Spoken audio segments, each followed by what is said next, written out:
this where the damn drumming and the music kicks in? Yeah.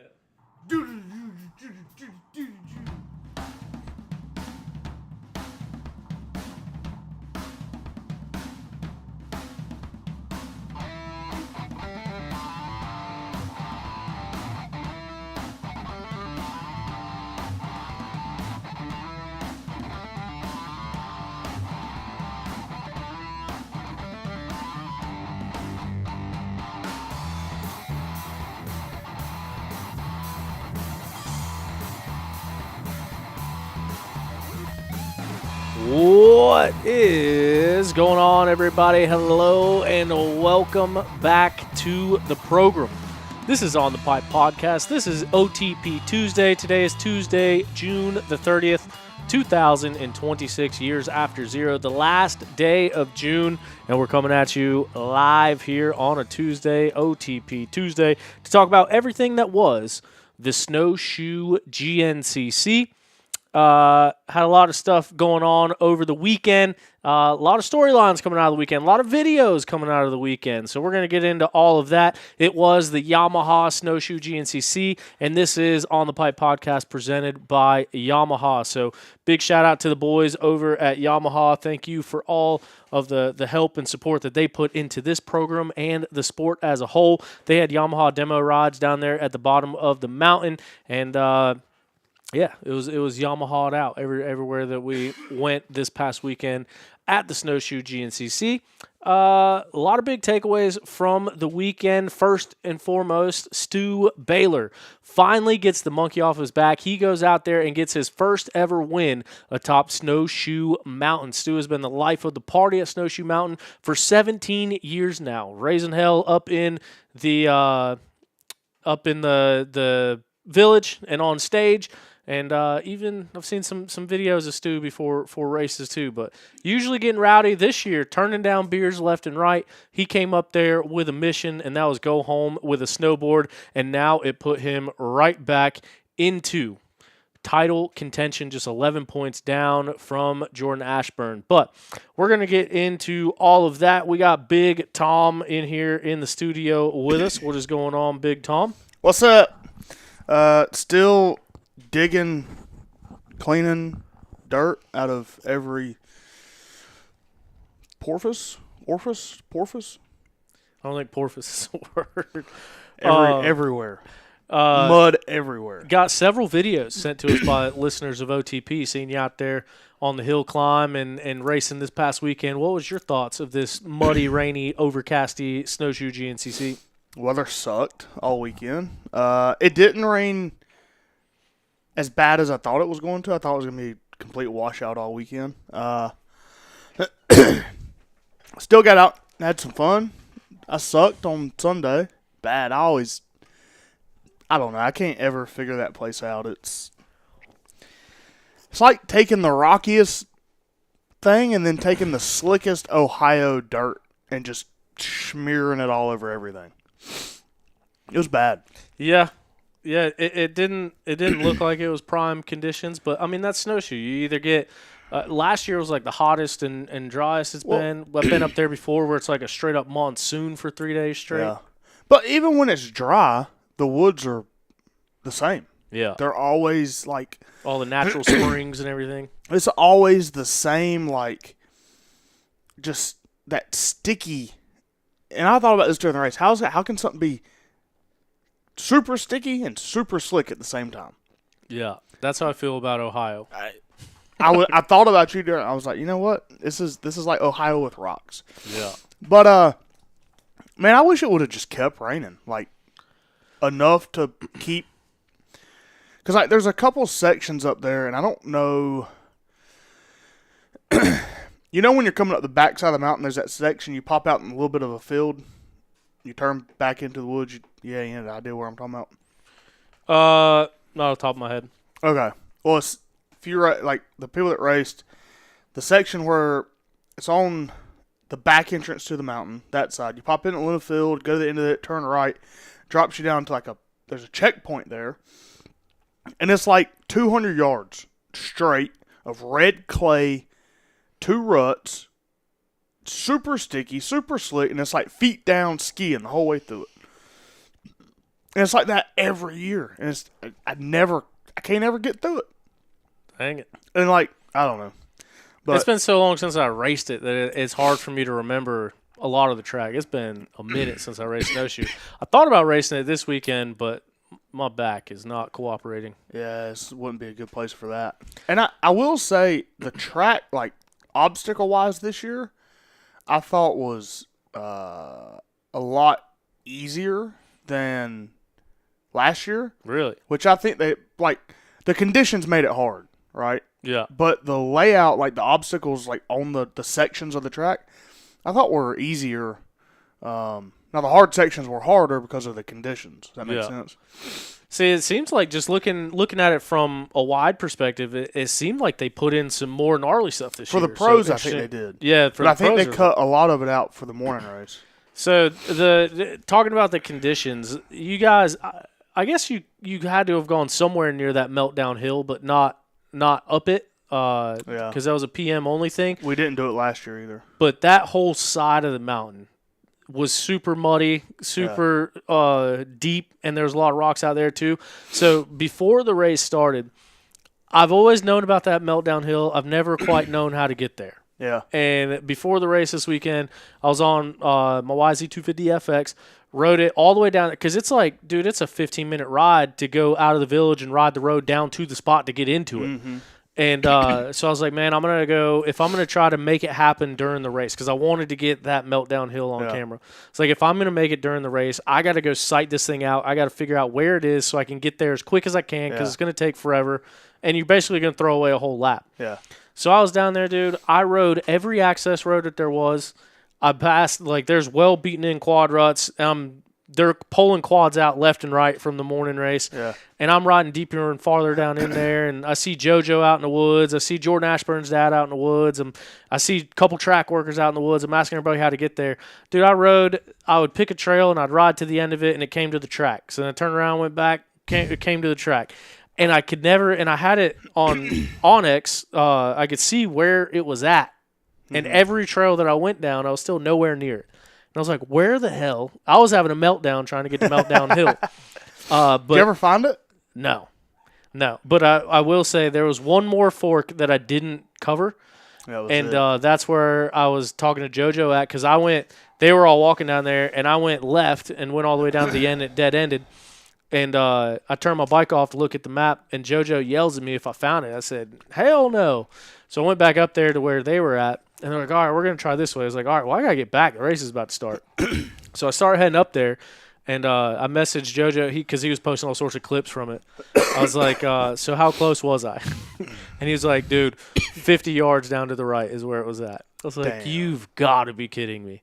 So I didn't make it down there. But all of that to say, I did a lot of riding back in there, trying to get out and trying to get stuck or unstuck and trying to get turned around and riding through the mud. And so I got a little feel of the conditions then. And also some of I've talked about it before, some of the morning class riders, like I understand like it's Snowshoe, it's got the history behind it. It used to be America's toughest race, all that. And you want to race it as a bucket list thing. Some of them people, I don't know how they make it to the starting line. Just watching people out in the woods and what they're doing, and like it wasn't as hard as like the PowerPoint hill, but there's like some technical sections out there. Yeah. I'm out there in rain boots and jeans, like just with a camera strapped to my chest, like just passing all these people that are like stuck, like bikes overheating, like just giving up and getting pulled out. You also hadn't done the rest of the lap. That is true. Point. That is a good point, but still, I don't know. That was just my observation of the situation. Another big thing coming from the weekend, Snowshoe. I had service. There was a couple spots where I had service. Yeah. Couldn't believe it. Never seen that happen in all my years of going to Snowshoe. Zach Carrier coming in hot and heavy. So Walker Taylor, he did text me, and he's gone on me for not texting him back. Sorry, dude. Mondays and Tuesdays are a little rough for me. But he said, did GNCC get their live radio from Temu? My AM radio sounded better than that stuff. I heard several comments about that, and I've tried to listen to it before, and it just kind of breaks out. And even I accidentally parked underneath a speaker.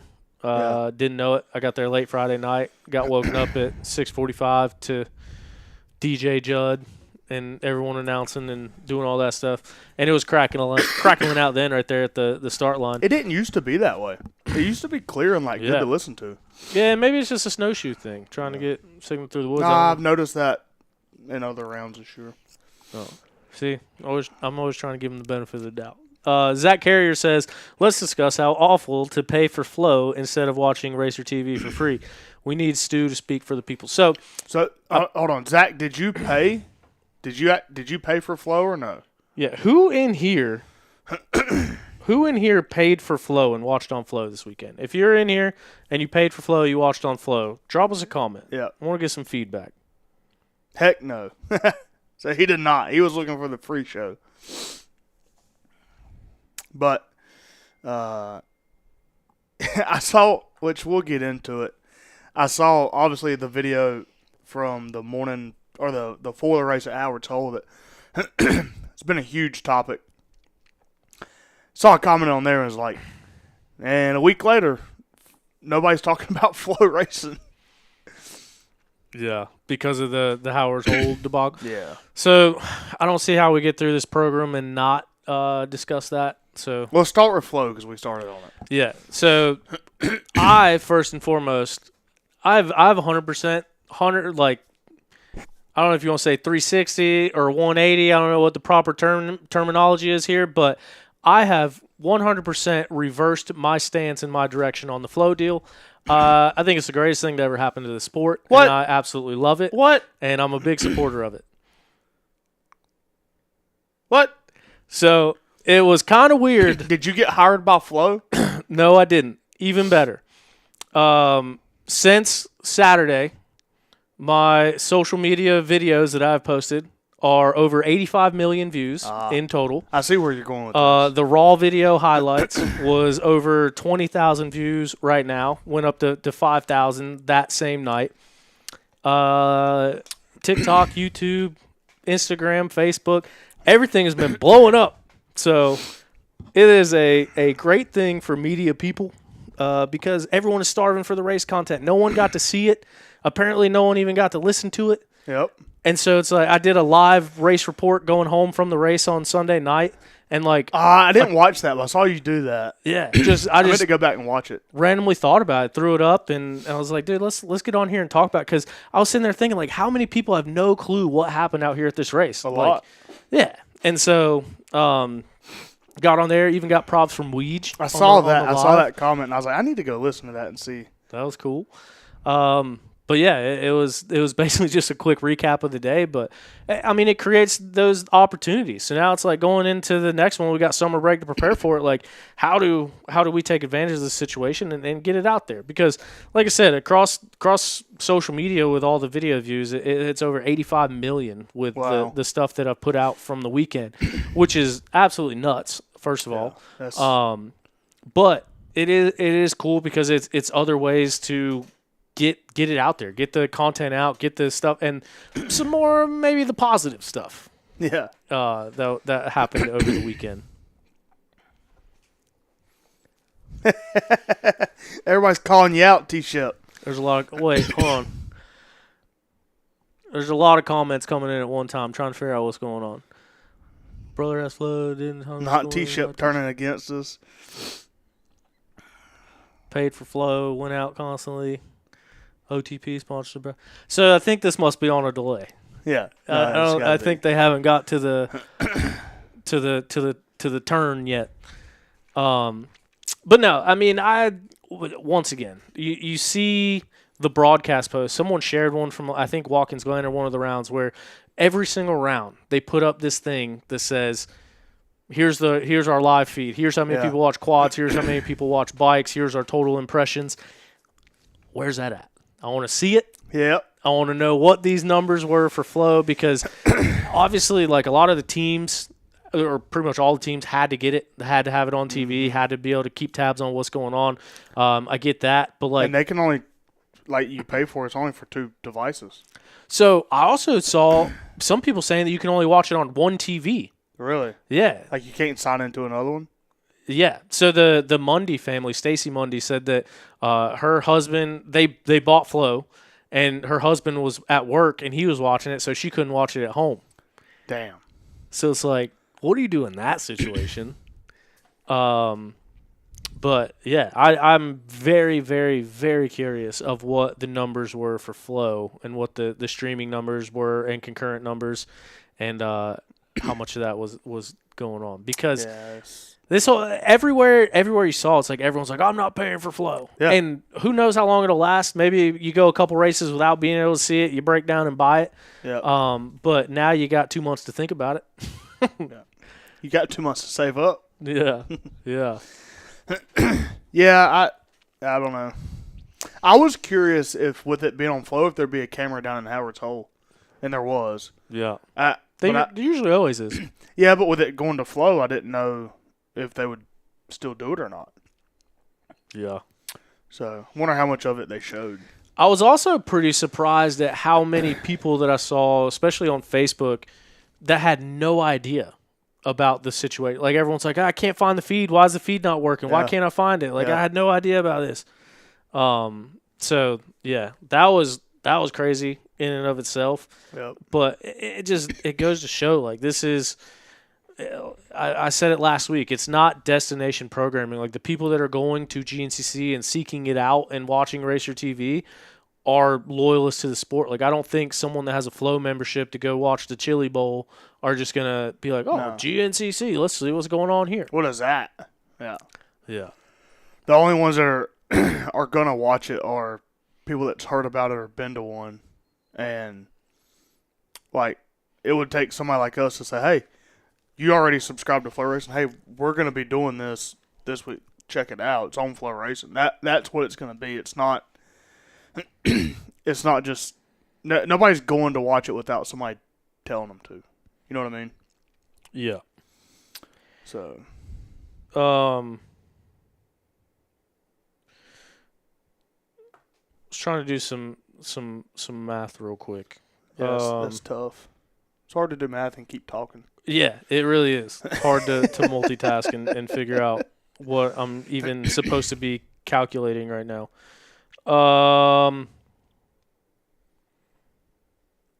Well, so I was sitting there thinking about. So I hate to say this, and I don't mean this to sound mean, but Caleb Russell is the greatest dirt bike rider in the history of GNCC racing. 8 straight championships, 69 wins, ran through the gamut.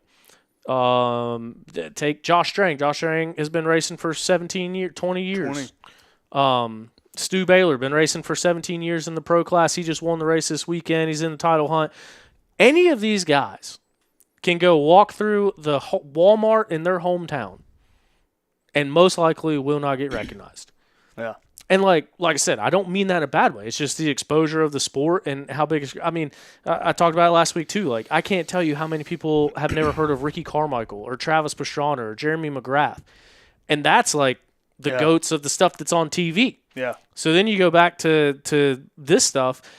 I guess what I'm saying is, like, if it had a way bigger following, if it was more mainstream, and then you switch it to Flow and you make it to where people can't not watch it, you know what I mean? Then that's one thing. But now, like, just the price of Flow, with it being more than Peacock, with it being more than Prime, with it being more than Netflix, like, Flow is like the most expensive streaming thing that I've seen, and it's only our group of riders. Like, a lot of, like, you might get cross-pollination over into dirt track racing, short track racing, whatever, but the majority of them people are going to be paying that money only to watch GNCC racing. Yeah. And so it's one of those things, and like, so YouTube has a paid subscription thing. Like, you can set up a paywall on YouTube and people can subscribe to it. You can do special things for those people, those fans.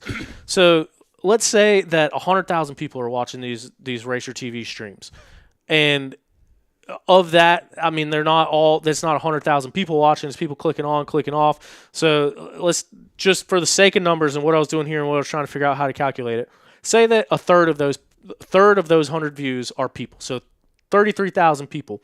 Let's say that half of them, less than half of them, decide that they're going to pay $5 a month to watch GNCC on YouTube. So then it's still accessible. You can pay $5 a month, which is a lot more affordable, and I think you can cancel it and stop it, do whatever you want.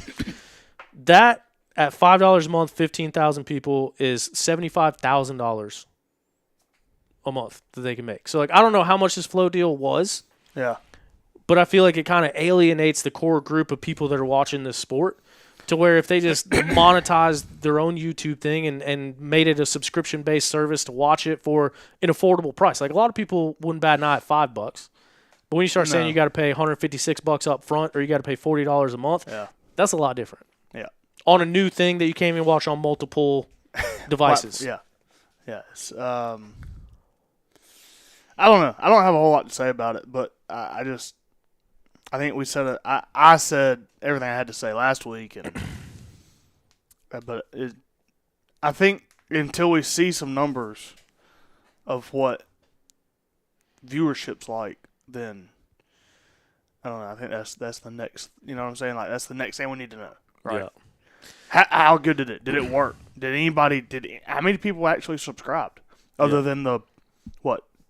8. How many factory teams are there? 8 semis? Something like that. Yeah. So, yeah, like Wolfpack Racing here said, I had Flow already because I like dirt car racing too, so nothing new or new cost for me. So, you got those people that they already have it, so they watch it. But like you said, how many new subscribers did we get this weekend? Yeah. How many people did we have watching the broadcast this weekend? And I've said a lot of stuff on this program, and I've heard a lot of people don't like my takes for whatever reason. People don't tell me they don't like my takes. They tell everybody else to tell me they don't like my takes. But this is the one I've never wanted to be more wrong about anything I've ever said on this show than this Flow deal. I don't see how it works out. I don't see how it's beneficial for anyone other than the promoter, even Flow. Like Flow taking this on. I don't know how much they paid for it, but if they're not getting the numbers that they were expecting, it doesn't even work out for them. Yeah. So, I don't know. I've never wanted to be wrong about something more than I want to be wrong about this. Hopefully, a whole new audience gets on to it. Hopefully, someone that watches the Chili Bowl. That's the only dirt car racing thing I know. That's why I keep saying it. Hopefully, a lot of them people see GNCC, they tune in, and the sport grows, and some of the Flow money gets invested back into it. I don't know. I hope that's what can happen, but I want to see the numbers. Yeah. Yep. Same. And that either see the numbers or see the coverage improve, right? See more cameras. See more, I don't know, more of a show. You know what I mean? Yeah. Yeah, improve the stuff that's already there. And even, like, someone just brought up, or I saw a comment in here. We got a lot of comments. We don't usually get this many comments, so sorry I'm not going through them one by one. But Walker Taylor says it'll be fun in games until sponsors start pulling out. We talked about that with Loretta's. Like, these people that are sponsoring bikes, and now all of a sudden the people that are going to have eyes on those bikes that they're sponsoring are going to go way down. Like, I'll be honest. I can't name a single amateur motocross kid. I don't care much about Loretta's. I've never gone to Loretta's. Yeah. But like Loretta's week, whenever I'm doing something, I'll throw it up on the TV. Absolutely. I'll pull up YouTube, throw it on the TV, and kind of keep an eye on it. Especially a lot of like the WXC girls go and race the women's class, and some of the people from the off-road world go. So I'll definitely watch like motos of people that I know. This year, it's not gonna hurt me to not watch a single gate drop at Loretta's. Right. Like I just don't care enough to pay money to do it. So yeah, but back to Walker Taylor's comment, like things like the Yamaha live drone, they sponsor the live drone, which I don't even think I can't go back and watch the broadcast. Yeah. But I don't think that they had the drone up at all. I know they didn't have the drone Saturday. I don't think they had it up Sunday.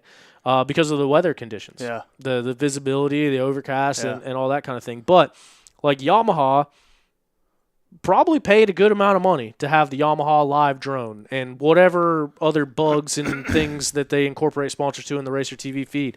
Now all of a sudden they got sold on that executive summary of Racer TV and GNCC's having X amount of hundreds of thousands, millions of views a year, and now all of a sudden those views get cut by maybe 8 times. Yeah. At best, half. Yeah.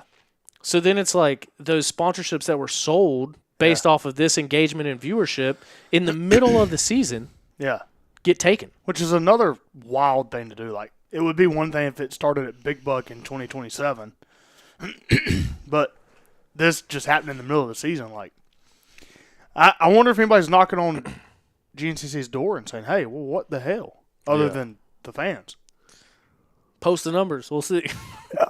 Paul Alley summed it up, said they lost more viewers than Flow gained subscriptions by a landslide. Oh, 100%. I would have to agree with that. Yep. But great for us media people. Great for the On the Pipe podcast channels. I appreciate it. So, yeah, I'm trying to think of more creative ways to get stuff out quicker and provide more of a coverage. I'm not even going to go cross the boundaries of live streaming. Like, I'm not dumb enough to do that, to step on live streaming toes. That's a pretty standard media thing. Like, you can't live stream something that's being live streamed on a paid platform, especially. But ways to kind of get content out faster, get more stuff up. Like the pit stop video for Stu, I posted that in the middle of the race. Like, filmed it, and before I got back on my bike and went in the woods, had that thing up. And that thing hit 1 million in a couple hours.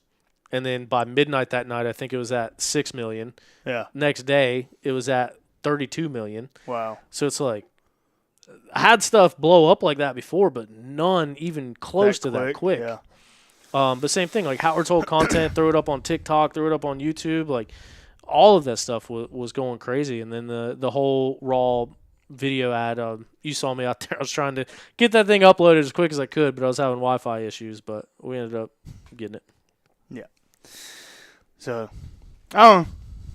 It's a bummer, but what do you do? I mean, what's the saying? Money makes the tail wag, something like that. Sounds right. I'll go with it. Yeah.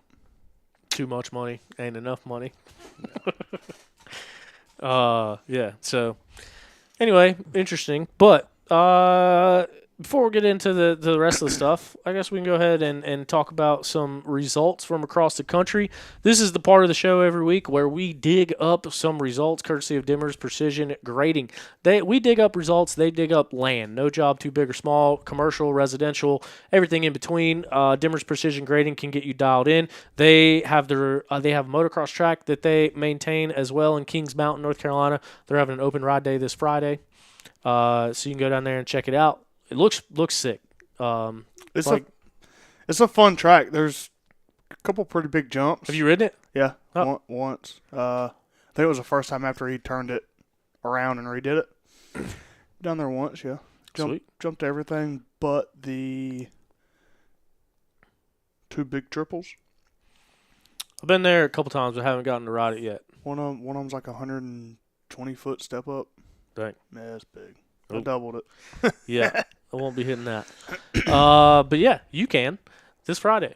DPG MX compound. But yeah, hit up Dimmer's Precision Grading for any grading job in the Greater Carolina region. They help us dig up results. Dude, I was thinking something on the way up here. We should do a OTP ride day somewhere sometime. Yeah, that would be cool. Yeah. Plan it, a couple months out. Whether it's Top Gun, DPG, Silver Creek, Bollinger's Place, or somewhere. Maybe the Oz Ranch with Danger Boy. Yeah, I don't know that. Yeah. I don't know that That Oz one, Ranch needs a bunch of people out. That one's a No. little intimidating, but Yes, it's more exclusive now too. Yeah, and the track is. yeah, I don't know. We run out Top Gun, run out East Bend. or DPG or DPG MX compound. Yeah. That would be sick. Who would be interested in an OTP ride day at a motocross track? Most of them places got woods loops and stuff too. Yeah. Top Gun don't, but Dimmer's does. Yeah. Bollinger's got a short one. I don't know about East Bend. Yeah, I think there is. I don't know if they're still there or maintained, but I have ridden trails there. If only TNT was still around, we'd have a damn TNT ride day. We'd have what's her name? Barbara. Kick us out quick. Getting yelled at. Slow down! I got cussed out by her a time or two. Yeah, same. But anyway, we dig up some results. We're going to start things out on the left coast at the Great Escape Hare Scramble. leading the way, taking the win. I think it was a last lap pass after a wheel swap of his own, if I'm not mistaken. Ricky Russell was able to run down Mateo Oliveira on his Kawasaki and make his way into the overall lead to take the checkered flag and the win. As Tom scrolled over, I guess it was not a last lap pass. I collaborated on a reel with the West Hare Scramble series and read it briefly, and for some reason I was thinking that's what it was. But anyway, regardless, at the end of the day, he was the first one across the finish line. Ricky Russell takes the win, which I heard there was a bike available for Ricky Russell to come out and race this weekend at GNCC. Yeah? But didn't know about it until late, so he couldn't make it happen. But he was out there. What color? I'll be honest with you. I had so many conversations this weekend, and there was so much stuff with silly season going on. And, like, I'm not even being bashful or secretive or whatever.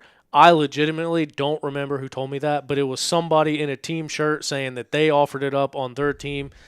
And for the life of me, dude, I really honestly don't remember who it was. I heard a couple things this weekend, too. There's a lot. Yeah. There's a lot. Some done deals, some working on deals.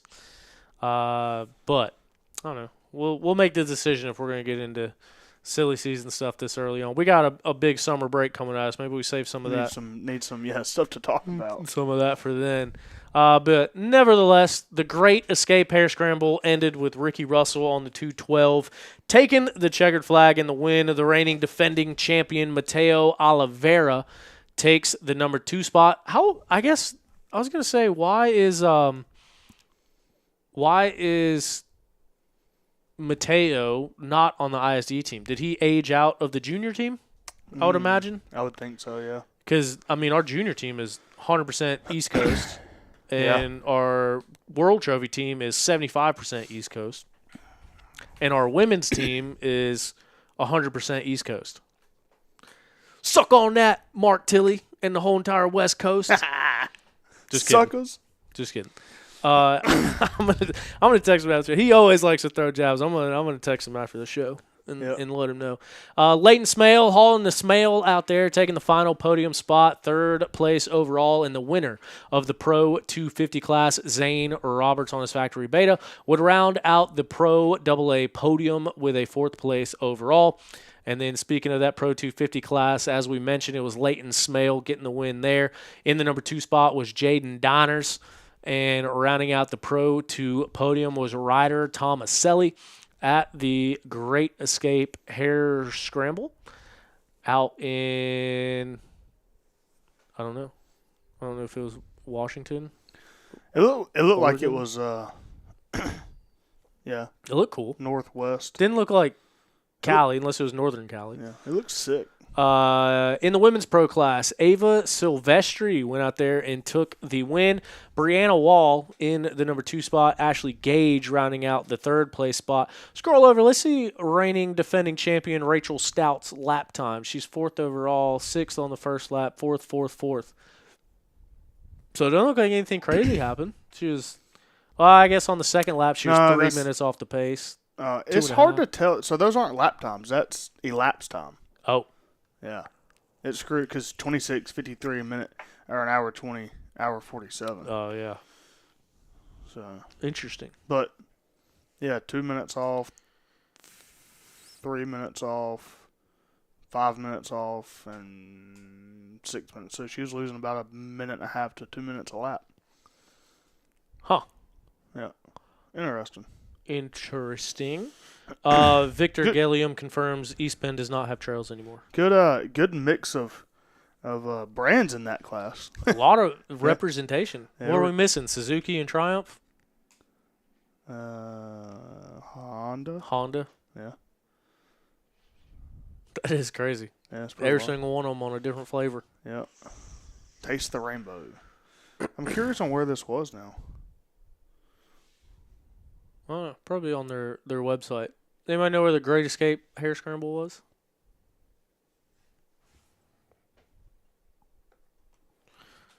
I don't know what comes up in Google searches. Yeah, Washington. Washington. Bellingham, Washington. So that's why I was in Ricky Russell's backyard. Yep. He was able to get it done.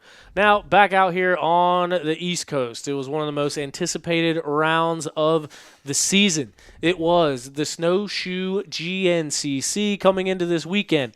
No rider had ever won a GNCC race, and I'm just going off of what I heard at the race, so if I'm wrong, don't yell at me. I'm just repeating information that I heard. No rider had won a race by doing a wheel swap in the middle of the race.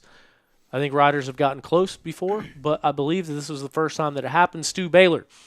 It seems like anytime he can get his bike to start, he's going to win or be up front. Didn't have to crank it this time. That's what I mean. I talked to him on the phone a little bit ago, and I said, you don't got to worry about your bike starting when you get to start with it on. That helps a lot. It goes a long way. But even so, he's got 3 DNFs on the year, and I think at least 2 out of those 3 he was either out front or battling back and forth for first and second in those situations. So it's crazy to see him with 3 DNFs, and I mean we all but wrote him off over the past several rounds, thinking that there was no way, no how, and then turns out. He goes out there, gets this win. Unfortunate day for Liam Draper on his Ampro Yamaha. He was running in the 17th place spot, and then I think last race he said he cracked his case or cracked the clutch cover or something. Liam Draper. So he ended up water pump. So he ended up not finishing the race. So he takes a goose egg on the day. He went into the weekend with the white plate. So a lot of stuff lined up. Gus Reardon was able to put himself in between Jordan Ashburn and Stu Baylor. Jordan Ashburn is now the points leader. We've seen him hold and share and lose and get back that white plate this year. So all of those things going. You get Jordan with 21, Stu with 30, because Gus gets in the middle of them. Grant and Jack Walker were both right there, almost in the mix of getting themselves in between Jordan Ashburn and Stu Baylor, so who knows how that would have turned out. But then you instantly go back to the whole Tennessee thing. At the Old Gray, you're wearing the shirt. It came down to it. There was the protest about what would happen because of the line and the going through the banner and this, that, and the other. That was a 10-point swing. Yeah. If you swap those 2 positions, it's 5 points. 5 points a person. That's a 10-point swing. Stu's down by a point. Yeah. So you look back at the coulda, woulda, shoulda in these situations. I think Stu got bumped off the overall podium one of the times he was on the XC1 podium. So all sorts of weird things lining up to get us to this point. But now coming down the stretch, we are at this point, and it's going to be a damn battle right here for this 2026 GNCC championship. Yeah, and there's only – I was thinking about this too. I hope the non-points round doesn't make a difference in this deal. I think it's going to either way. Yeah. Somebody is going to say, damn, if we would have had that one more round, I'd be champion. Yep. You know what I'm saying? Whether it's – whichever way the coin flips, right? Yep. Somebody's going to be mad about – yeah. And it's weird because we come back from summer break and go to the Penton. And then 2 weeks later is round 11 that is a non-points paying round for all pro riders. Yep. And that is also a full week ahead of when the ISDE starts because we heard Caleb's argument and everybody else's argument about you don't need to be there Sunday. Yeah. You can get there Monday or Tuesday, walk the rest of the week. It's not the week of the ISDE. It's the week before the the ISDE. It's the walking week. Yeah.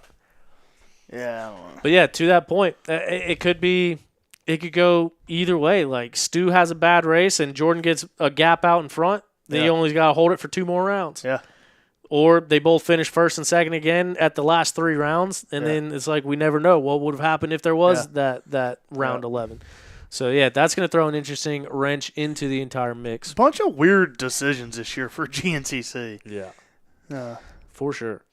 But nonetheless, Stu Baylor, after 17 attempts of trying to win the coveted snowboard atop Snowshoe Mountain, he finally gets it done. Dude, he got out to such a big lead. They came through Howard's Hole the second lap I was down there. Yeah. 1 minute and 50 seconds before second place came. Yeah. When he came through, where was I at? Where they crossed the road at the top of the world on the first lap. Yeah. I was like, oh, shit. Yeah, he came to play. Stu's got a big lead. And I think coming up, the next time I saw him was coming up the PowerPoint hill, standing there with Zacho. And as soon as he saw Stu, he started his watch, and after they came back down the road and went, I said, "What'd you have, about a minute and a half?" And he's like, "Yep." Yeah. It's like, damn. Yeah, and then he came in. They started sucking him back in. I think got it down to like 30 seconds when his tire wore out. The lap he changed the tire, he barely made it up the hill climb and lost a good 15 seconds on the hill climb. Yeah. Like stuck side to side, Ashburn tracked right up it. Yeah. Yeah. So, I mean, that's the thing. Once that tire wore out, he started slowing down. They started sucking him back in. I think it was like a 35-second lead coming into the pits. I had a 52-second video of that pit stop, but from the time the bike was on the stand to when Stu was out, which also the bike was ready a few seconds before Stu was ready. Yeah, I don't think he expected it to be done that quick. But 48-second tire change, which is pretty good. Yeah.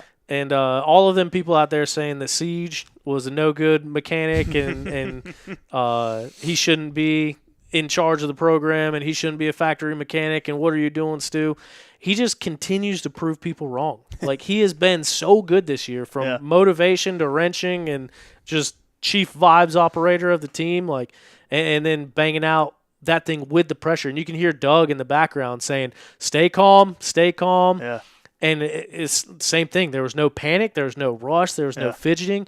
He was locked in, calm. Trent Wood, Stu's cousin, helping him with the pit stop as well. Blake giving him gas. Nick DeFeo's dad, Frank, spraying off the bike during the whole thing. Yeah. I tell you what is impressive about this, because I have a hard time, and I guess it depends on what the width of Stu's tire was, but it can be really tricky to get, like, in and around like the caliper without knocking out spacers, which I imagine they put like a dab of glue or something on them. Had to have. I was thinking about that because they didn't move. And then they did have a secret for the brakes. Also, and I don't know if I'm allowed to say it. Also, but the brakes not falling out. Yeah, yeah. Because those pads, if the caliper's off, those pads, like, you bump it and that pad will drop out the back. So I'd like to hear that. Yeah, I'll tell you afterwards. I did not ask about that beforehand, but there was a trick, and it might be something everyone does. I don't know. I've never seen it done, but yeah, just well executed. I mean, really, that's all there is to it. So, forgot what got us started down this road. Tire swap. Yeah. Oh, so 30-second lead. The only people that got by him in the pits while he swapped a tire was Jordan and Gus.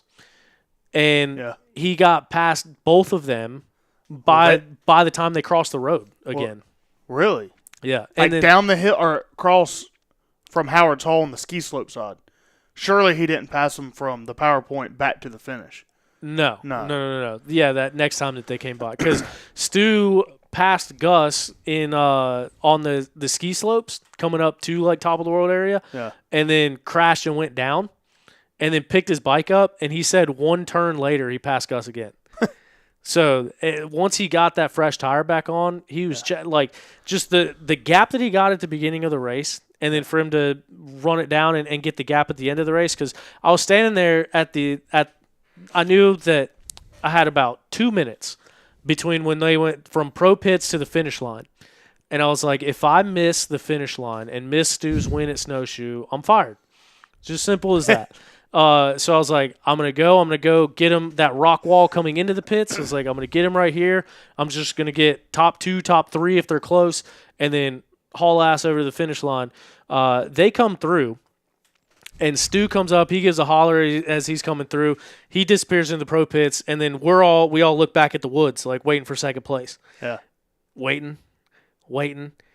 I hear someone yelling. It's Stu leaving the pits and like giving me like a number one, like wagging his finger as he goes by.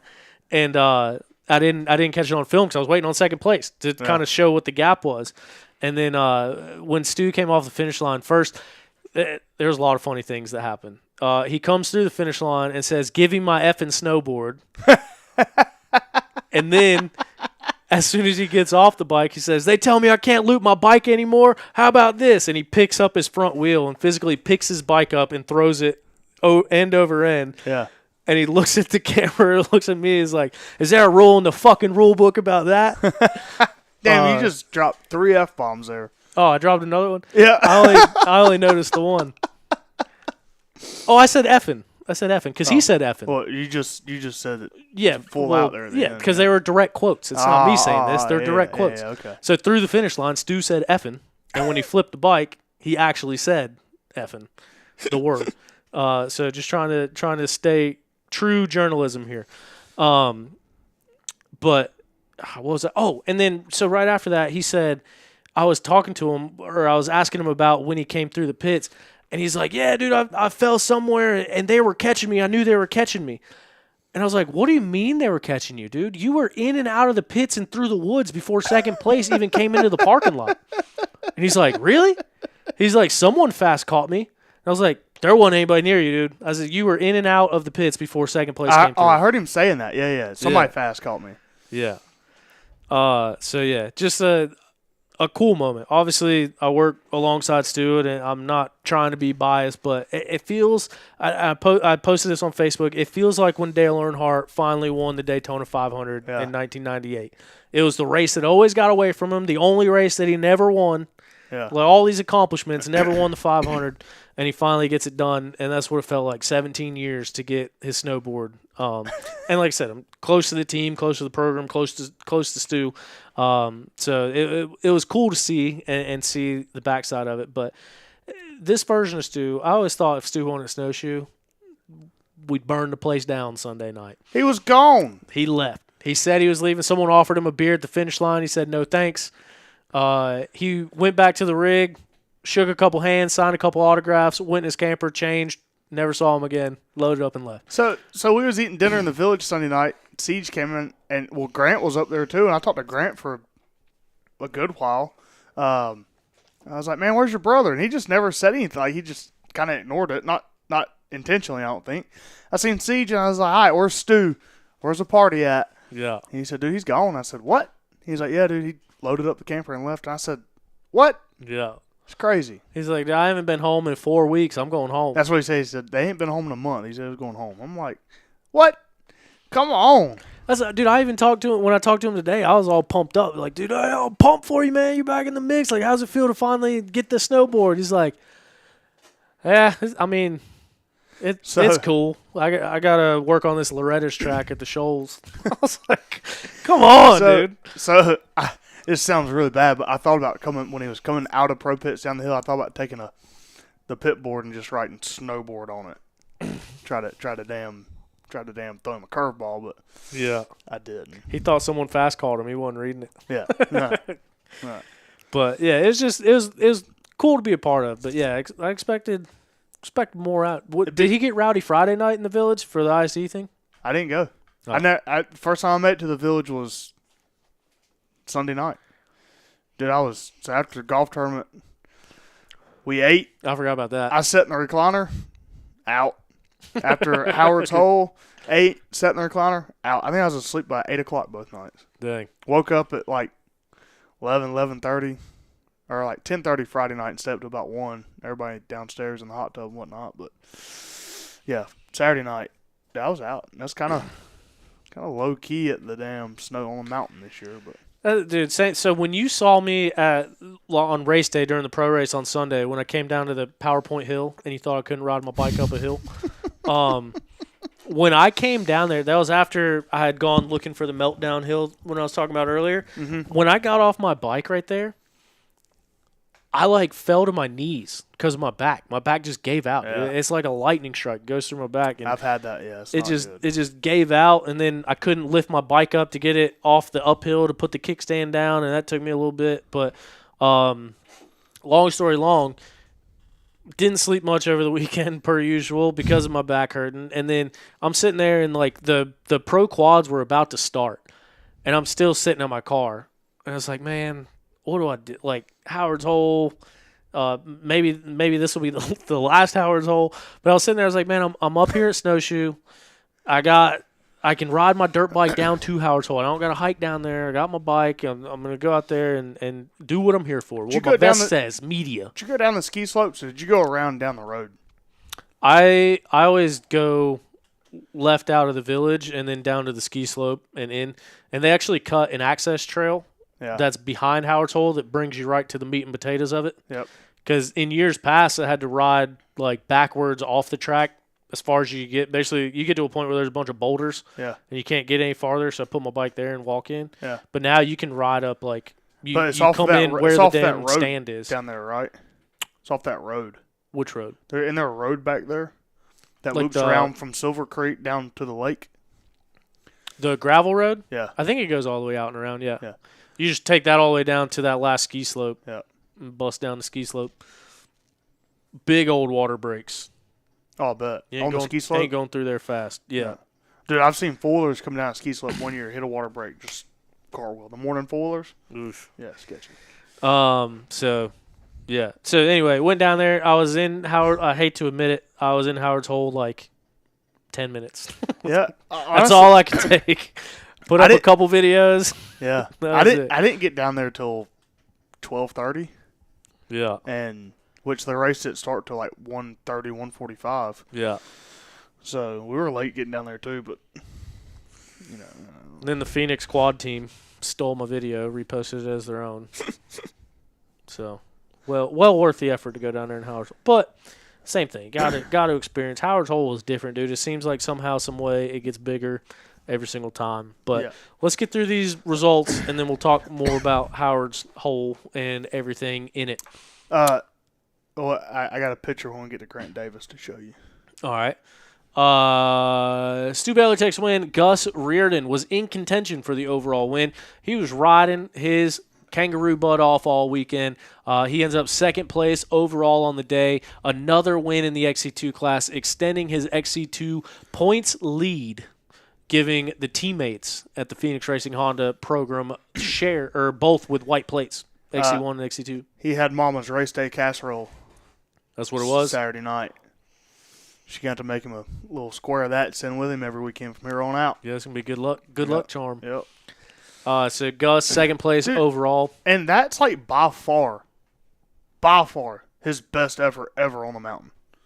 Really? That's no shoe? Oh, massive. He has not had good results up there, ever. X-Racer 869 said, why'd Big Tom look so mad lost when he got to the top of the Powerline Hill? On the first lap? I don't know. Can I switch it over? Yeah. Tom looked so mad. That's all the information that we got. No, it had to be the first lap. So, I was pissed. I was mad. I told my mom I was mad. She knew I was mad at the end of the race. So yeah, she told me about it. Dude, first lap, get there. She's like, okay, I'm going to be at the hill. She said, after the first lap, I'm going to be at the first driveway on the left. I said, okay. When she says, I'm going to be at the hill, I'm thinking, okay, you're going to be at like the top of the hill where all the people are watching the hill, right? Yeah. That's where I saw her in the pro race. Yeah, like there. Where like if I needed something, she could say, step out and say, hey, here I am. No. She was up on the top of the hill.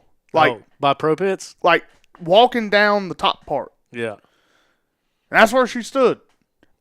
And what I do? Came up. No goggles. I ditched my goggles like the first at the top of the world when you came across the road. Yeah. That first wooded section there. Everything was fogged up. I had water behind my tear-offs. Needed some tear-off gaskets, I guess. Yeah. Fogged up. Couldn't see nothing. Goggles went off. Had mud all in my eyes. Go up this hill. I'm like, hell yeah, I'm going to get new goggles. Nope. Me and Chris both got to the top of the hill because Chris caught me on the first lap. Rode with him most of the day.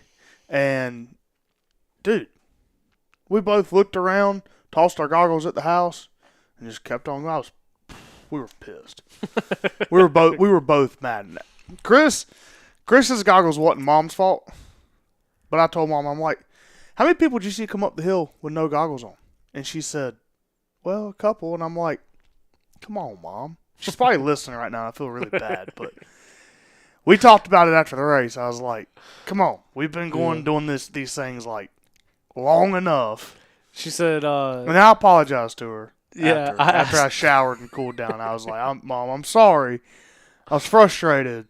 But come on. Like, you got to think. Just I asked her about your race before I saw you, And she's like, I haven't talked to him except for when he apologized for getting mad at me.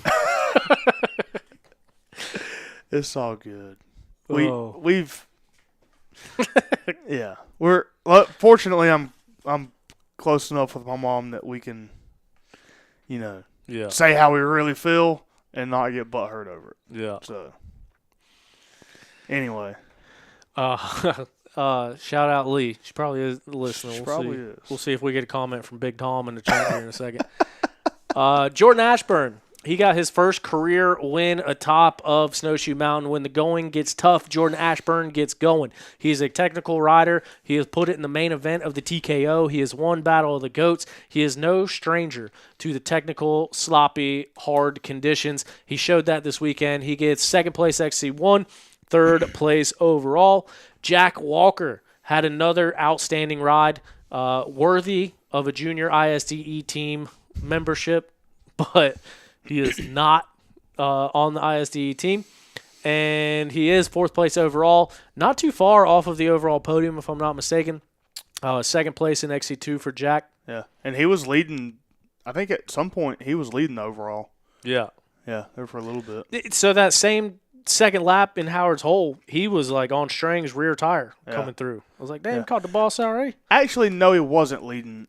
It showed he was leading, but Stu's transponder didn't work on the first lap or something. I never saw the feed. I don't have flow. Live timing. Oh, yeah. Yeah. Enjoy it while it lasts. Yeah. This is going to be subscription-based when we come back from summer You have to break. pay for the radio. GNCC Live is going to come up with a damn Venmo or PayPal. Jack Walker, second place in XC2, fourth place overall. Grant Baylor rounds out the top 5 fastest riders on the day, third place on the XC1 podium. He was chatting down there at the end of the race. Didn't realize that the people that he was battling for the overall spots were Jack Walker and Gus Reardon. Yeah. He made mention of that. He said he assumed it was them, but it would have been nice to know it was them. Yeah. But still, back-to-back podiums for Grant Baylor, who, from everything I hear, is still looking for a ride next season. Yep. So he won Watkins Glen, was in control of the points lead at National Enduro. Now he goes back-to-back podiums at GNCC. So winning there and third place here in the XC1 box. Josh Toth, who we've seen clicking off some podiums at National Enduro, finally is transferring over to the GNCCs, getting to see Josh Toth back up in the mix, fourth place in XC1, sixth place overall. Yeah, I talked to him a little bit Sunday night. He said he probably didn't leave enough on the track, had a little bit left in the tank. Could have sent it a little harder there towards the end. But dude, videos of him like through the meltdown section, through Howard's Hole. Yeah. So impressive to watch. Yeah. And I don't know. He's ridiculous, dude. I don't know if it's any faster than just. It looks way cooler. It does. And it's way more in control and way more skill.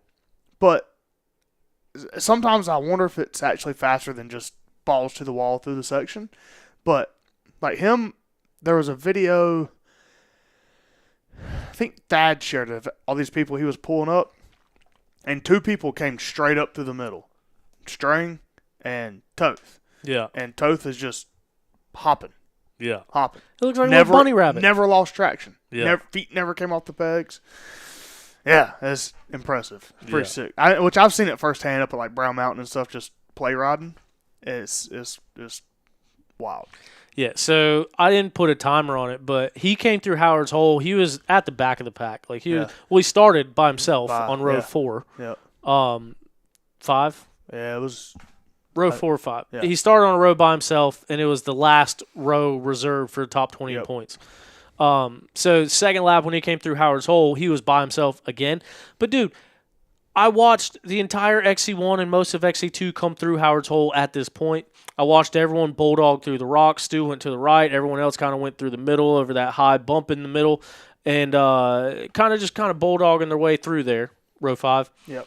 And then Toth comes down. First of all, I have my camera where every other person in the world came into Howard's Hole at. Toth didn't come through there. Toth hopped and jumped and skipped off of some rock came flying out of the sky from the trees, dropped into Howard's hole, never took a foot off the peg, wheelied over a rock, doubled another rock, doubled the little island, and took off. Like, dude, was in and out. As fast as you saw him, he was already leaving. So it seemed way faster through Howard's hole, whatever he was doing. So that rock that he jumped off, because he posted like a GoPro or Insta360, whatever it was. Oh, I hadn't seen it. And that rock he jumped off of, Bruton said he did the same thing on the first lap. Because we've been down there and seen foolers do it. Yeah. Like Walker, I've seen him do it. Tyler said he went to do it and spun and just nosed down all up on the handlebars about one. He just said they didn't go over the bars. He said, but it was close. Dang. But, yeah. And then I saw Toad do it. I was like, that's how you do it. Just, yeah. It was sick. I know, yeah. Yeah, just no revs, just He's just like a little bunny rabbit hopping through the woods. He's back on a 250 too. I think he looks way better on that thing. Way more comfortable. So. Yeah, he was talking about it being down on power, but like he's not a big dude. So I mean, I think the 250 is plenty enough for him. Obviously, he won an overall on a 250. Yeah. And he's been riding that at the Enduros. So now I think he swapped his GNCC bike over to it now. Yep. So good ride out of Toth. Grant Davis in the number 7 spot. Tom said he has a picture to show us of Grant Davis. Oh, not a picture for the program. Grant, I saw him. I think he probably should read that book. It sounds a little bad, but he got stuck on the PowerPoint hill one time. A bunch of people had to help him out. I think I got that on camera. That was when we were both sitting there. Ben Kelly, who is a madman of different varieties, he got 3/4 of the way up the second hill, and for whatever reason had to come back down. So he didn't even try to keep going from there. He just came back down and went back up it. Yeah, that was bad. Yeah, I think his tire. I think that was the lap. Everybody's tire was trashed. Yeah. But at Old Gray, he broke his shoulder and he broke some ribs. Yep. He came back and raced Watkins Glen, tore the ligament in his thumb off of the bone. The UCL. What's that one? That's what it's called, the UCL. Oh, yeah. So, thumb, right? Mm-hmm. So, tore the UCL ligament off of the bone in his thumb. On like lap 3. Yeah. Finished the race, got points. Battling for the win. And then still came and raced Snowshoe with a broken shoulder, broken ribs, and a torn ligament in his thumb. Yep. And it sounds like, which he posted it, hopped in the car, drove through the night back to Connecticut. For surgery in the morning on Monday. What a sicko. The shit we do for dirt bikes. What a sicko. So, yeah. In the 8th place spot, it was the Beta Boss Man, Josh Strang, getting it done. The number 7 rider. He finishes 8th place overall on the day. 6th in class. 6th in the XC1 class. And when they finished, he was only 1.4 seconds behind, but I don't think it was right. No, yeah, it fixed 26 to 57. Because you talk about like Grant not knowing how close, like who he was battling. That was one thing Josh said after the race. He's like 1.4 seconds. He's like, could have made that. I wish I'd have known that. Yeah, and we're like. He's like, yeah, but that can't be right because he was in front of him and he started behind him. So it was something scoring was off. That must have been, it was off. But, yeah. That's weird. Craig DeLong in the 9th place spot. Ben Kelly rounds out the top 10, salvages some points there as he gets a little bit of time to recover and hold off for the summer break. This is the most chats I've ever seen coming through. They're still coming through. We're going to have to go back through and catch up on them. Appreciate you guys commenting. Looks like some people might be arguing with each other. I can't really read them and read this and talk and figure out what's going on all at the same time. But we appreciate it. Also, got some feedback from not being on Spotify 2 weeks ago. Turns out whatever setting I changed did work last week. So if you're listening on Spotify or Apple, you should have the full video so you can see everything that's on screen when we're looking at results and everything else. So hopefully that's a cool little change for OTP listeners, especially if you can't be joining us out here live on Tuesday nights. You can catch the full video on Spotify, YouTube and Apple Podcast and wherever else you can get your podcasts at. Cole Whitmer had a battle with his brother for the top AM spots this weekend. Cole Whitmer would be your top amateur finisher on the day. Swole Cole, 11th place overall, the winner of the Open A class. Lane Whitmer, his little brother, in the number 2 spot on the top AM podium, the winner of the 250 A class. And Cooper Jones would round out the top AM podium with 2nd place in 250A.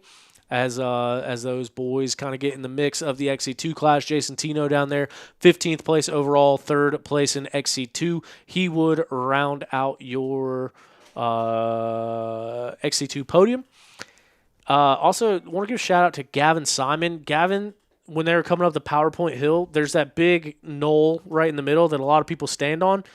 I don't know how Gavin Simon carried as much momentum as he did up that damn hill, but he jumped from the bottom of that knoll and landed on the road and then never lifted and went up the second hill. Really? Yeah, dude, jumping, it had to have been 10 foot below the road and probably 40 foot to the road. How do you get enough speed on that soupy, muddy, slippery, rocky hill to be able to carry that much momentum? Which line was he coming up? So if you're looking down the hill, was he on the left line or the right line? If you're looking down, it's on the right, so like the outside, I guess you would say.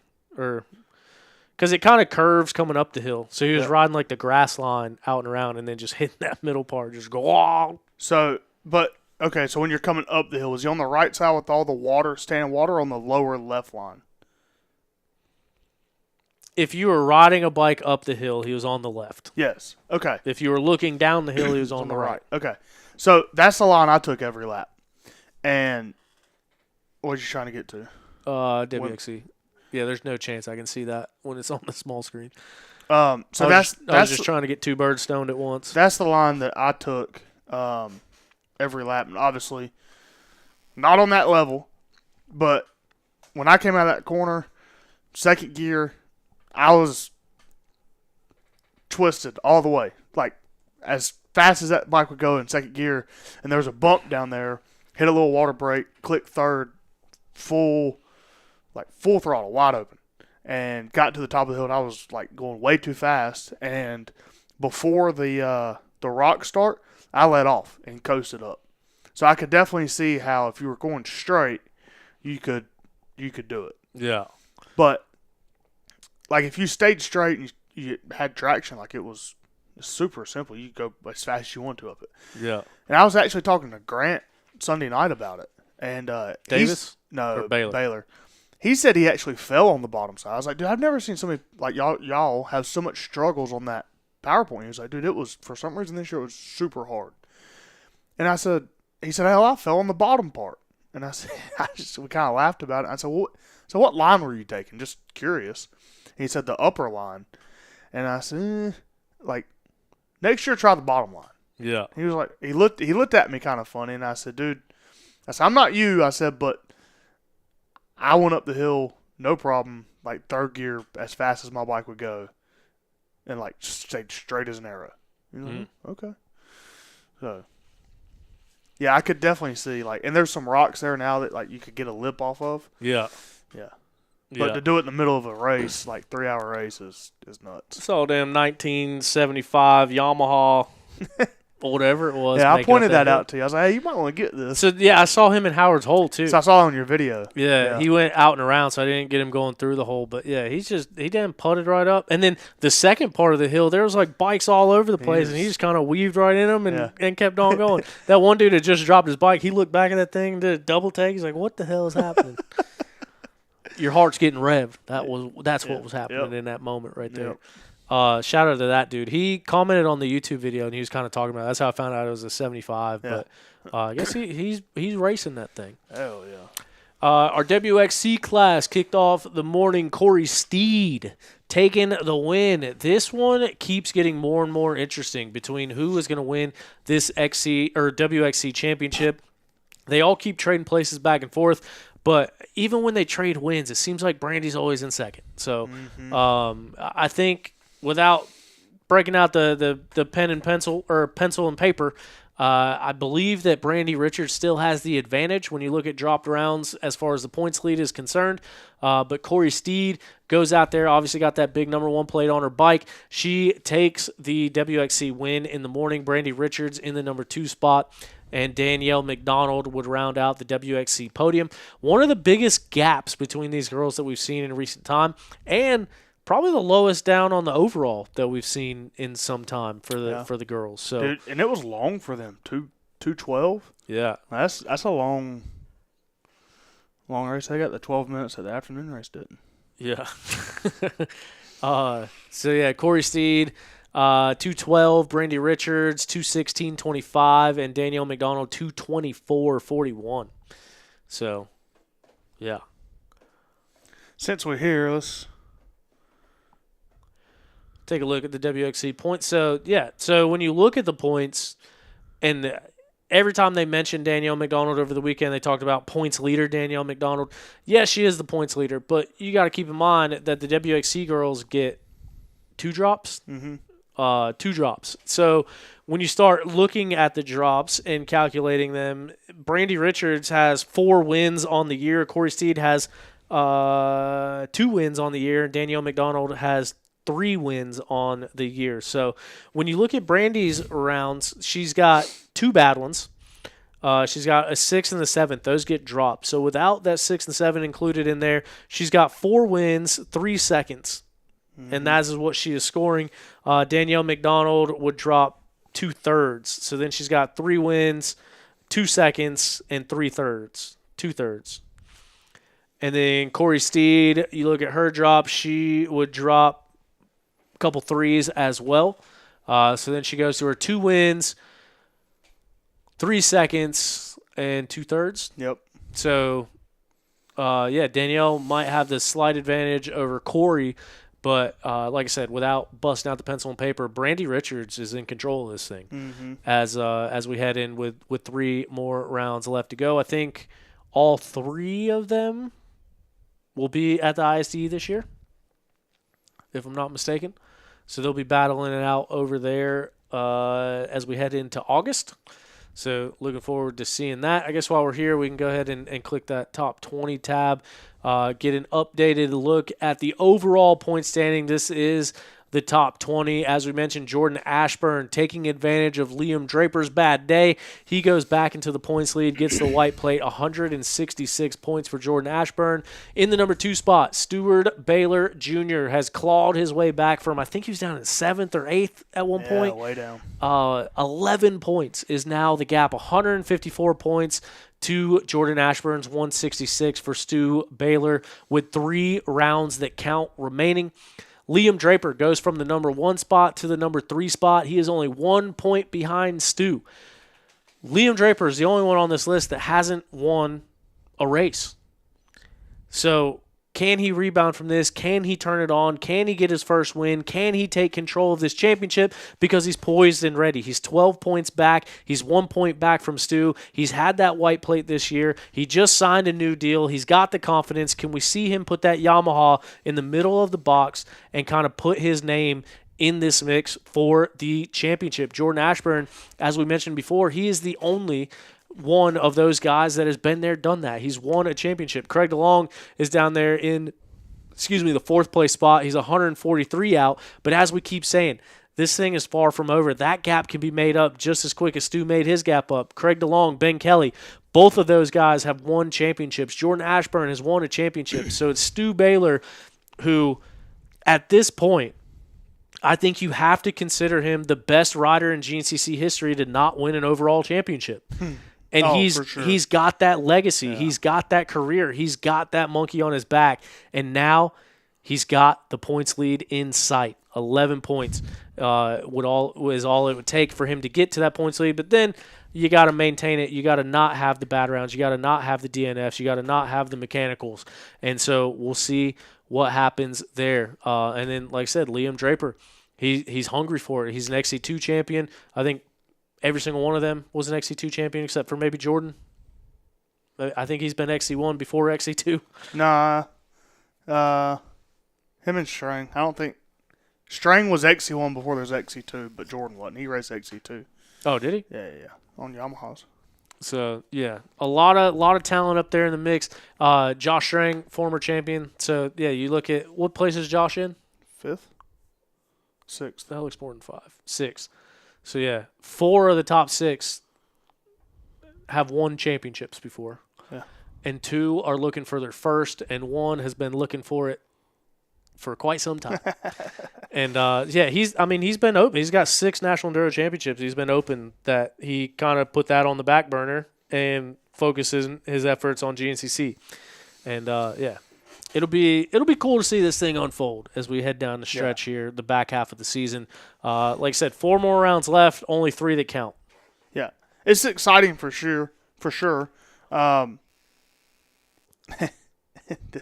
You're giving me hell for this, but I hope Stu through the last 3 can keep his head in it, keep his equipment in it, and because this is always kind of where shit seems to.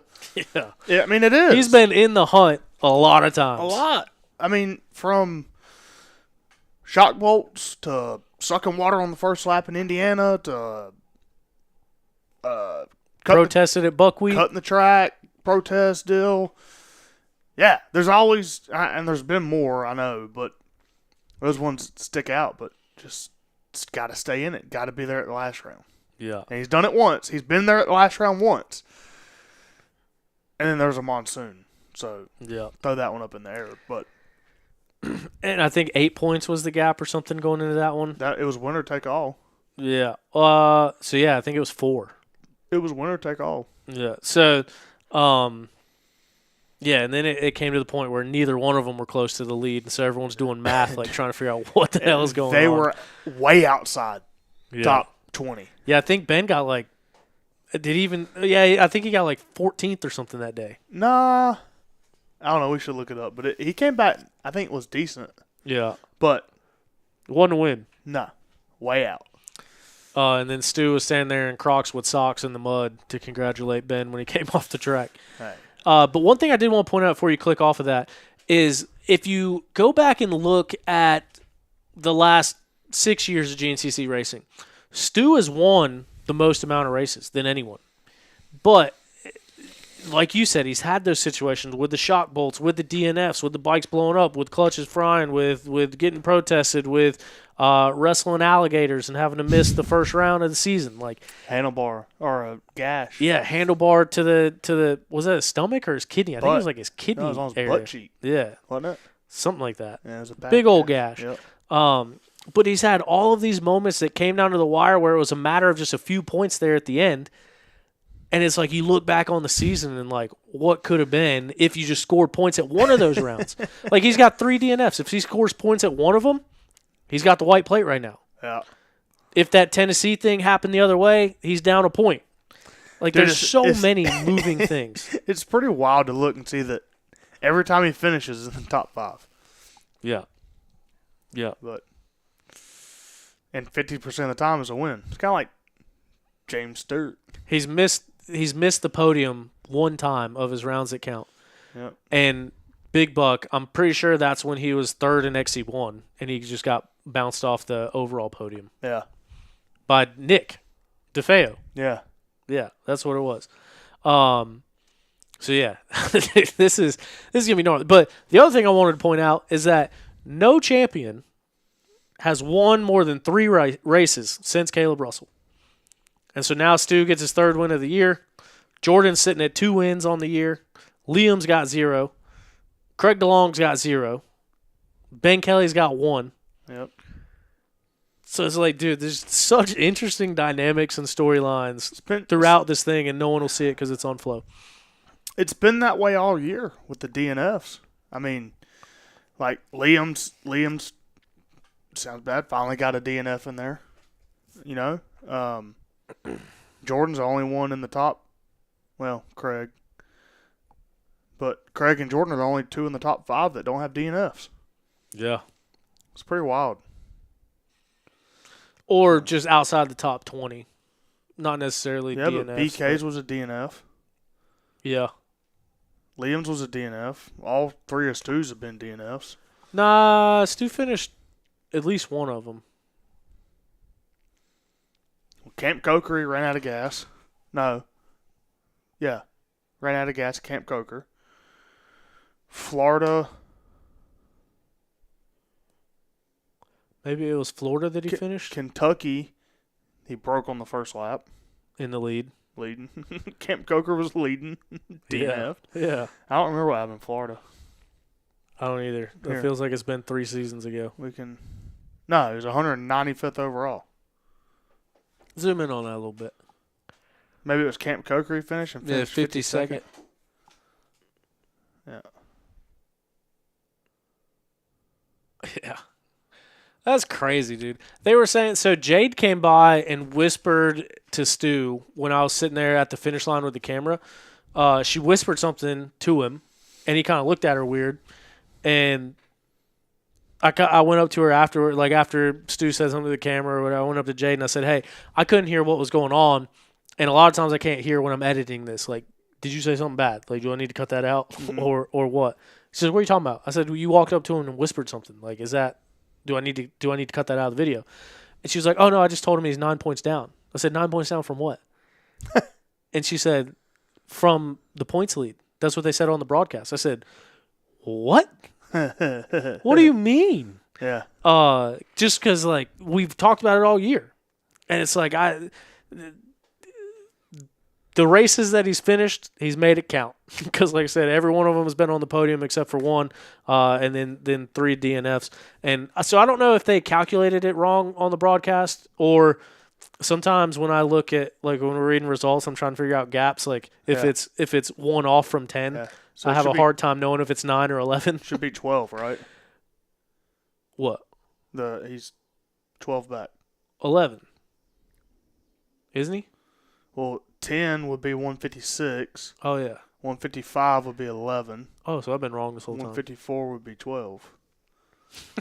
Like, this is the situation you're talking about. Yeah. Yeah. So, yeah, it was floating around 9 at the race. I looked at it and said, you idiots, it's not 9, it's 11. You idiot, it's not 11, it's 12. And I'm finding out right now that it's 12. Yeah. I think I need to go change his post then. Yeah, I don't know. It's gonna be cool. Like, obviously, like, you can't get a nicer guy than Jordan. Liam Draper rides the best bike available on the market. Part of the Blue Crew. Craig DeLong, super nice guy. Like talking to Craig. Ben Kelly, looking to become a 3-time.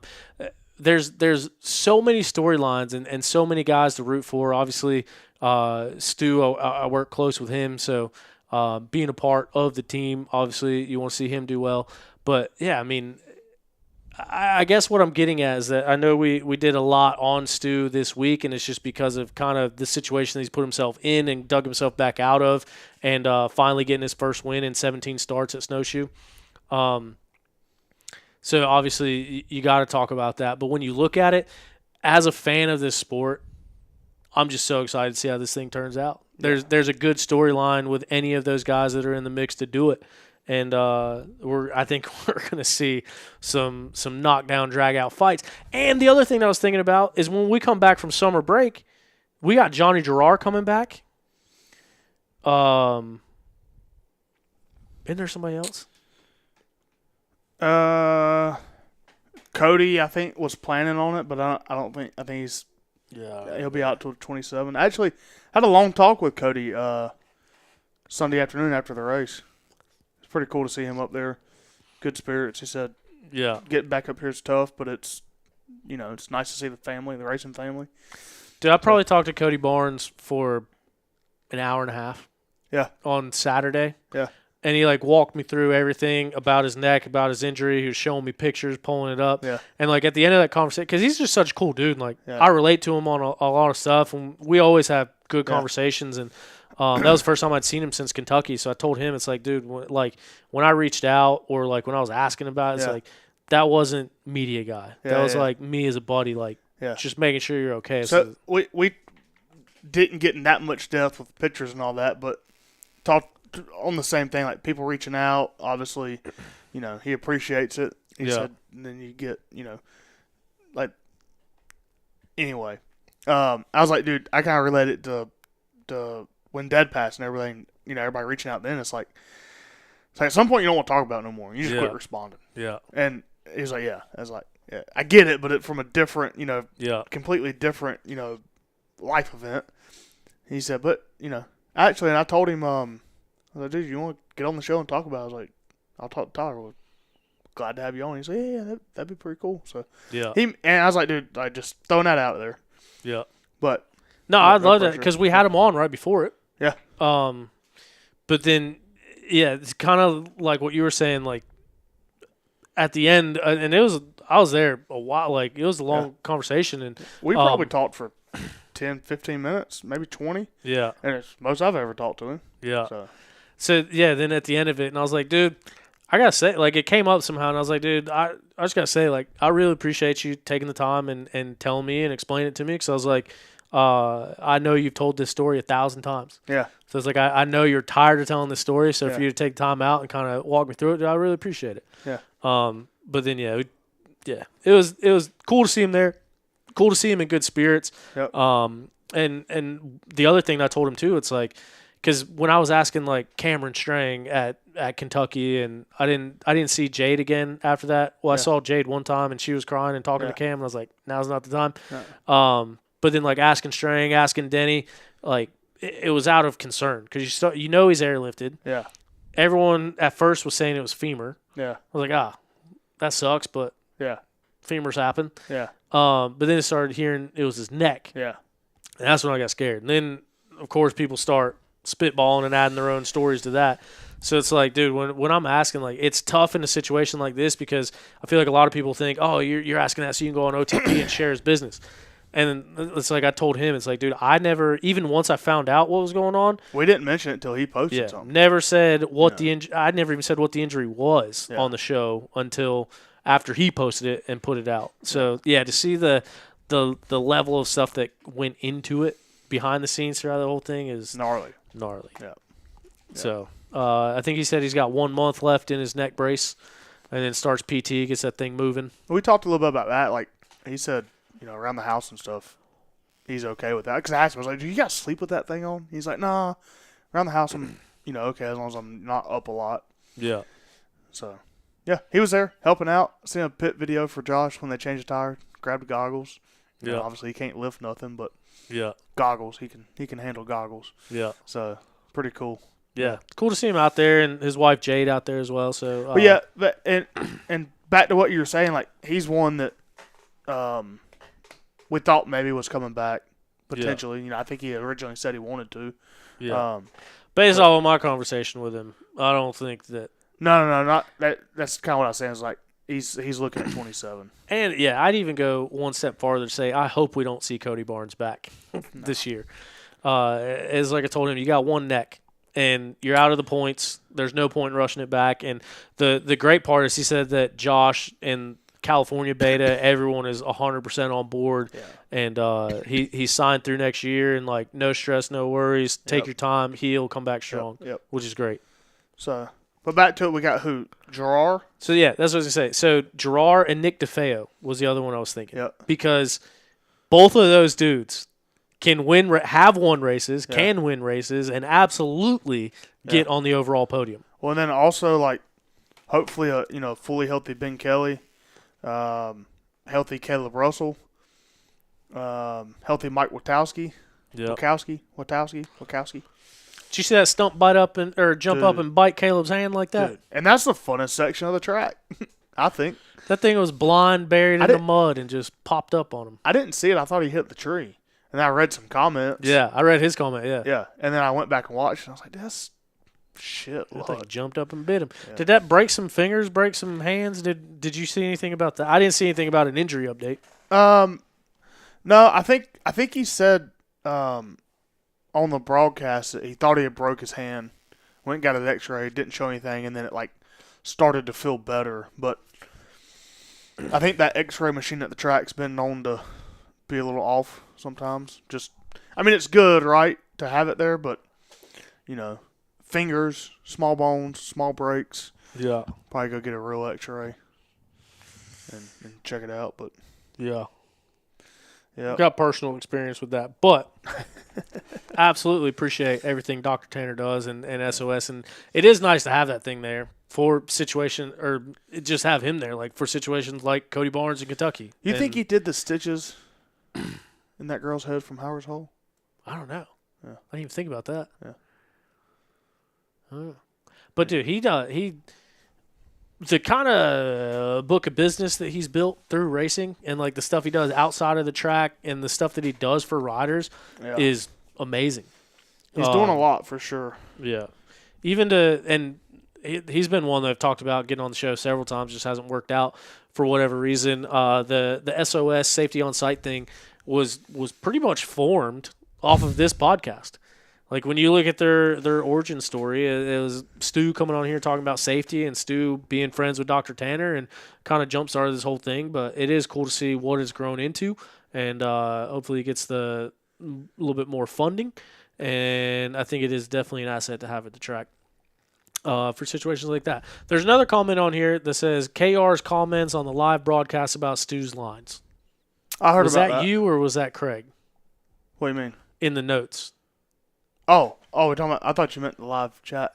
Oh. So, no, I didn't see it. I pulled up the notes to see what we were missing. Yeah. So no, I don't think he said anything. I think it was like a backhanded comment. It was like, yeah, they asked him about Stu leading or something. I didn't see it because I didn't pay for flow, but I heard about it. So he went in the booth during the race? No, I think they interviewed him in the pit. Oh. When they knew he was out. You know, whatever was going on, but I think he just, man, like I said, a backhanded comment about Stu having some really good lines out there. Like, some good lines. So, which is kind of, I don't know. Looked like less ribbon and string than normal from the bits that I saw. Yeah, but granted, dude, I was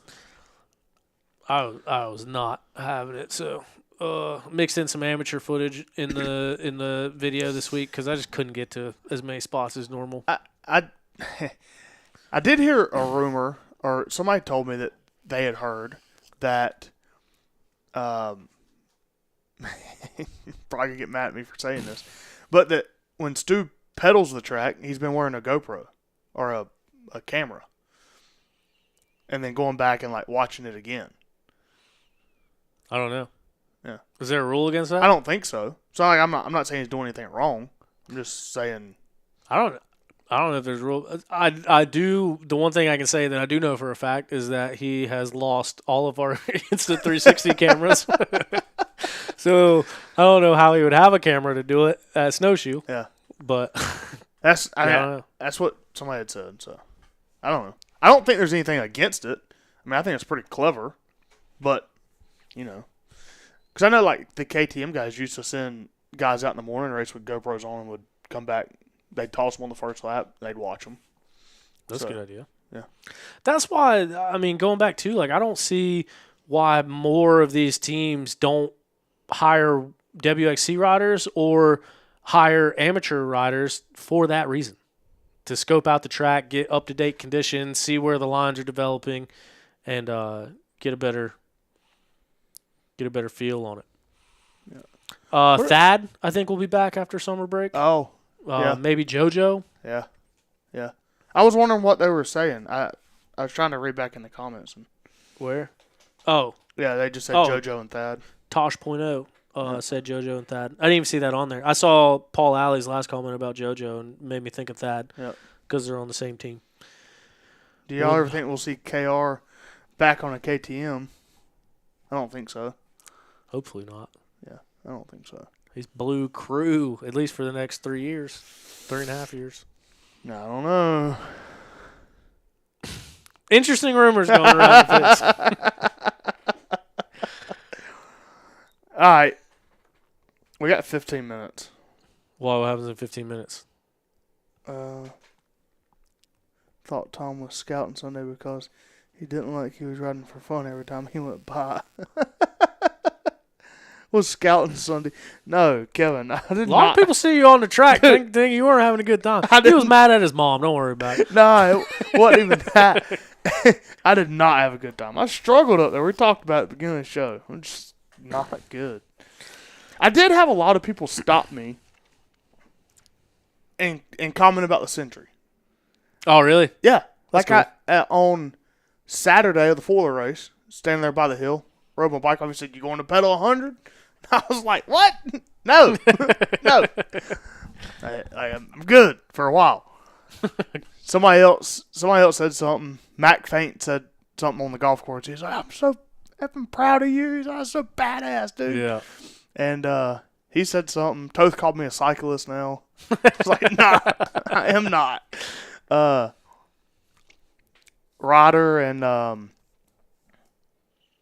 Jay. Yeah. And is it Alex? Aston.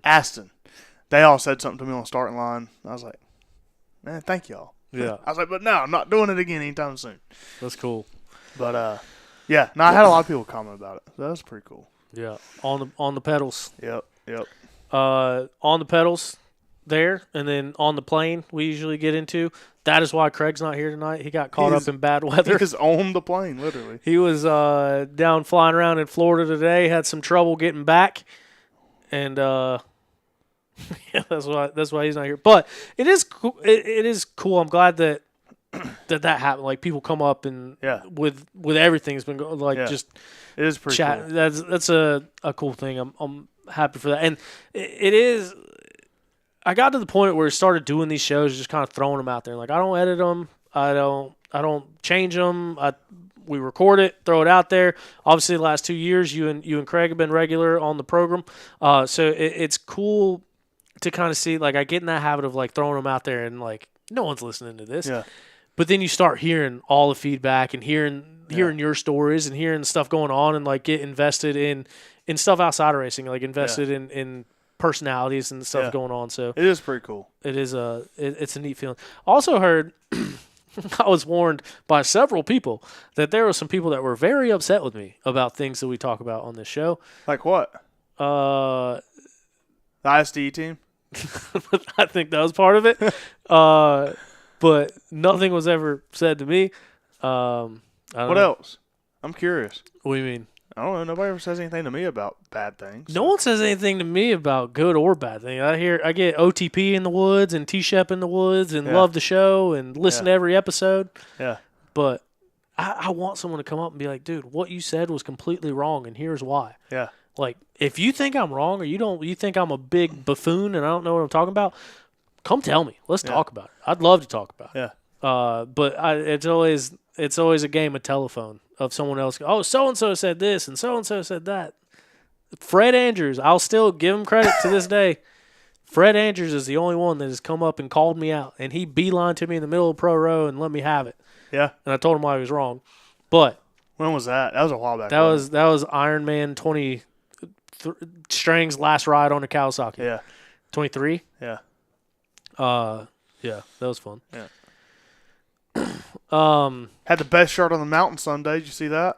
Did see that. I need a new one. It's trashed. It's been through the washing machine 3 times. Still dirty. Still gritty. I don't know if I got a red one. It's all right. We can figure something. I got plenty of previously loved ones. If you want a couple. By you? Yeah. I also had who's that? Jess Pritt had the best shirt on the golf course Friday too. What was on it? My Busch Light PFG. Yeah, that was a good time. One thing about Big Tom is it's bad to be a Busch Light around him. Only on the weekends. I guess we can talk about the elephant in the room, and it's been one of the most said comments in here. There's an elephant in here? It was one of the most said comments on my live video the other day. It's one of the most said things around Facebook right now. And it's interesting because when it got asked on the live feed, I kind of just gave my quick, didn't think about it. Here's what I thought. Didn't realize. Live feed. When I did the live race recap. It had on questions Instagram. And stuff? Yeah, well, people were commenting. Yeah. And asking questions. But so I kind of just talked about it as a whole. But like I said, didn't process it, didn't think about it. It came up. I answered just off the top of my head. Didn't realize the implications that could have because apparently this thing has spread very far. And people that I know, and obviously I know John Glotta. Yeah. I know John Glotta pretty well Yeah. from Mideast and talked to him over the weekend and everything. But then, like, people I know on Facebook, like, people, like I said, that I know because there's a lot of people that I'm friends with on there that I don't know in real life. But a lot of people I know personally, like, sharing things and, like, everything from John Glaude should be banned for life. John Glaude should be arrested and put in jail. It's crazy. Back to it's 1,000,000% not any fault of John Glaude. It's 100% on that fan. And it's crazy to see how many different perspectives there has been of it. And I would imagine that anybody that found the time to listen to this show knows exactly what we were talking about. Yeah. Because it is all over the internet right now. If you don't, for some reason, know what we're talking about, Howard's Hole always gets rowdy. This year, Howard's Hole got a little bit more rowdy than normal. A lot of stuff coming out of Howard's Hole, but one of the biggest things was a group of 4 to 5 spectators standing on a high spot in Howard's Hole get hit by John Glaude. Yep. In the middle of the race. Then keep in mind, this is a live racetrack during a professional race on Lap a one. closed course. Lap 1. Another video started circulating today from a different angle. The girl, I'm trying to say, I don't want to open myself up to any lawsuits because I don't know what's going to happen to this situation, but from the appearance of how she was acting on camera, seemed very intoxicated. She was kind of standing there swaying, her head was down, and it looked like the boyfriend was holding her up. Like, looked like she couldn't stand on her own. Maybe she was getting something out of her eye. I don't know. But that's what it looked like. But by the time that they got hit, neither one of them were even looking. Yeah, he had turned around. I noticed that. He was looking at her. Her head she was was down. looking at the ground. Well, I think she was. My thought. I never thought that she looked intoxicated. There's a good possibility she was with just what goes on down there. But I thought she had ducked her head because of the mud and roost flying. Because when they come through on the first lap, dude, it's like as soon as they get in there, it's mud everywhere. Yeah. and like I said, and for those that don't know, that party starts at 8 a.m. So it's not like everyone had just got down there and the race just started. No. Them people have been down there partying, drinking, wrestling, jumping out of trees, doing all that stuff for hours at this point. And I've always wanted to go camp down there on Friday night. And just see when people start showing up. Yeah, be the first one. Like, I wonder if there's an award for first one to Howard's Hole. But all the mud pits that you see the videos of people wrestling in and jumping in, that is the racetrack. Yeah. That is the racetrack. Yeah. That is where the arrows are. That is where you are supposed to go as a racer. And technically everywhere that everybody's standing is the racetrack as well. Yeah. 25 foot. Well, I mean, near any arrow. The only thing that they string is the inside corner around the rock. Yeah. That's the only thing that's strung. Yeah. And then the outside's arrowed. So, like, that section's wide. Yeah. So, yeah. That being said, the new video that came out, it was like directly behind the girl, so Glaude is coming at you. The first one circulating was kind of off to the side. Yeah. I've seen one from down at the bottom, too. Oh, see, I haven't seen that. But the one, it was an actual clear video directly behind the girl. And once again, I don't know what she was doing. It's slippery down there. Maybe she was just having trouble standing. But when I saw it from that angle, it looked like she was doing the swaying. Yeah. And she was looking down. He turned around and looked at her. Quad hit them. Couple people go this way. Those two go this way. The girl goes back, hits her head on a rock, gets knocked unconscious. Yeah. Ended up getting, I think, 7 stitches was what I kept hearing in the back of her head. While the boyfriend was underneath the quad. There was 3 of them hit. Oh, so another guy. I was standing there. I saw the whole thing. Oh shit! I didn't know that. Yeah. So there's 3 of them. Though there was, assuming it's the boyfriend. He fell below her, and then he jumped up like quick. Yeah, I saw her like grab her. And was trying to grab her. Meanwhile, there's another guy under the 4-wheeler. That, like, I think he took the brunt of the 4-wheeler. She took him, the tire, and smoked her head. Well, he went to pick her up, and I guess being muddy or whatever, it looked like dropped her again on the same rock, and then, dude, this is a good thing that a lot of people jumped in because the way like where she was, she kind of fell like in a rut. Like, yeah, you never see her. Yeah, it very easily could have been ran over multiple more times, and those guys would have like not seen her, like not on purpose, but yeah, it was gnarly. Well, then after she got thrown down and They hit couldn't her get her head, out. well, then John ran over her. Like his wheel went right across her belly and over.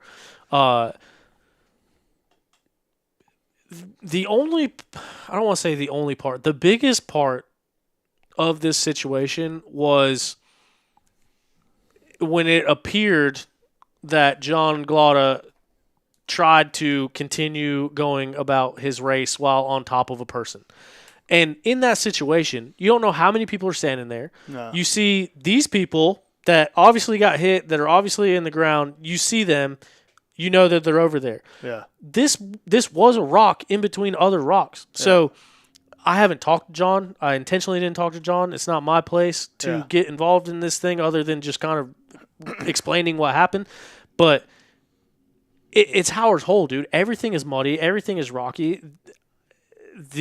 Like I said, I know John. John races Mid-East. I've interviewed him a million times up on the podium, talked to him at the races.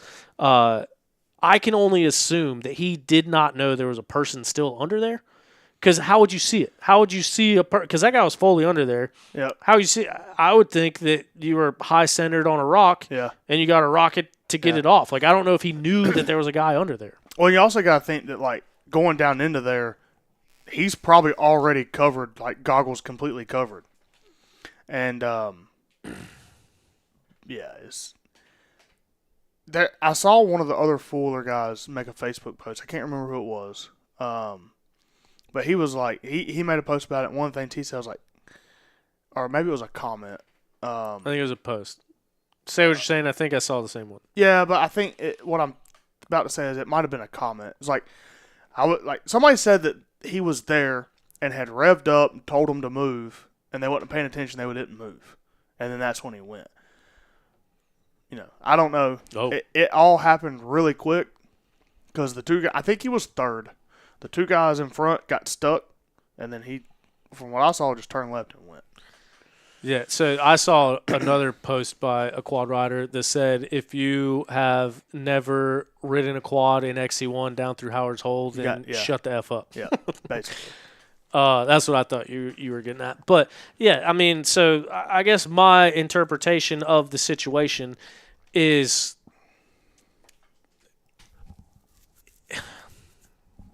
trying to figure out how to say this without without it sounding bad. Or you know how I try to ride the gray areas.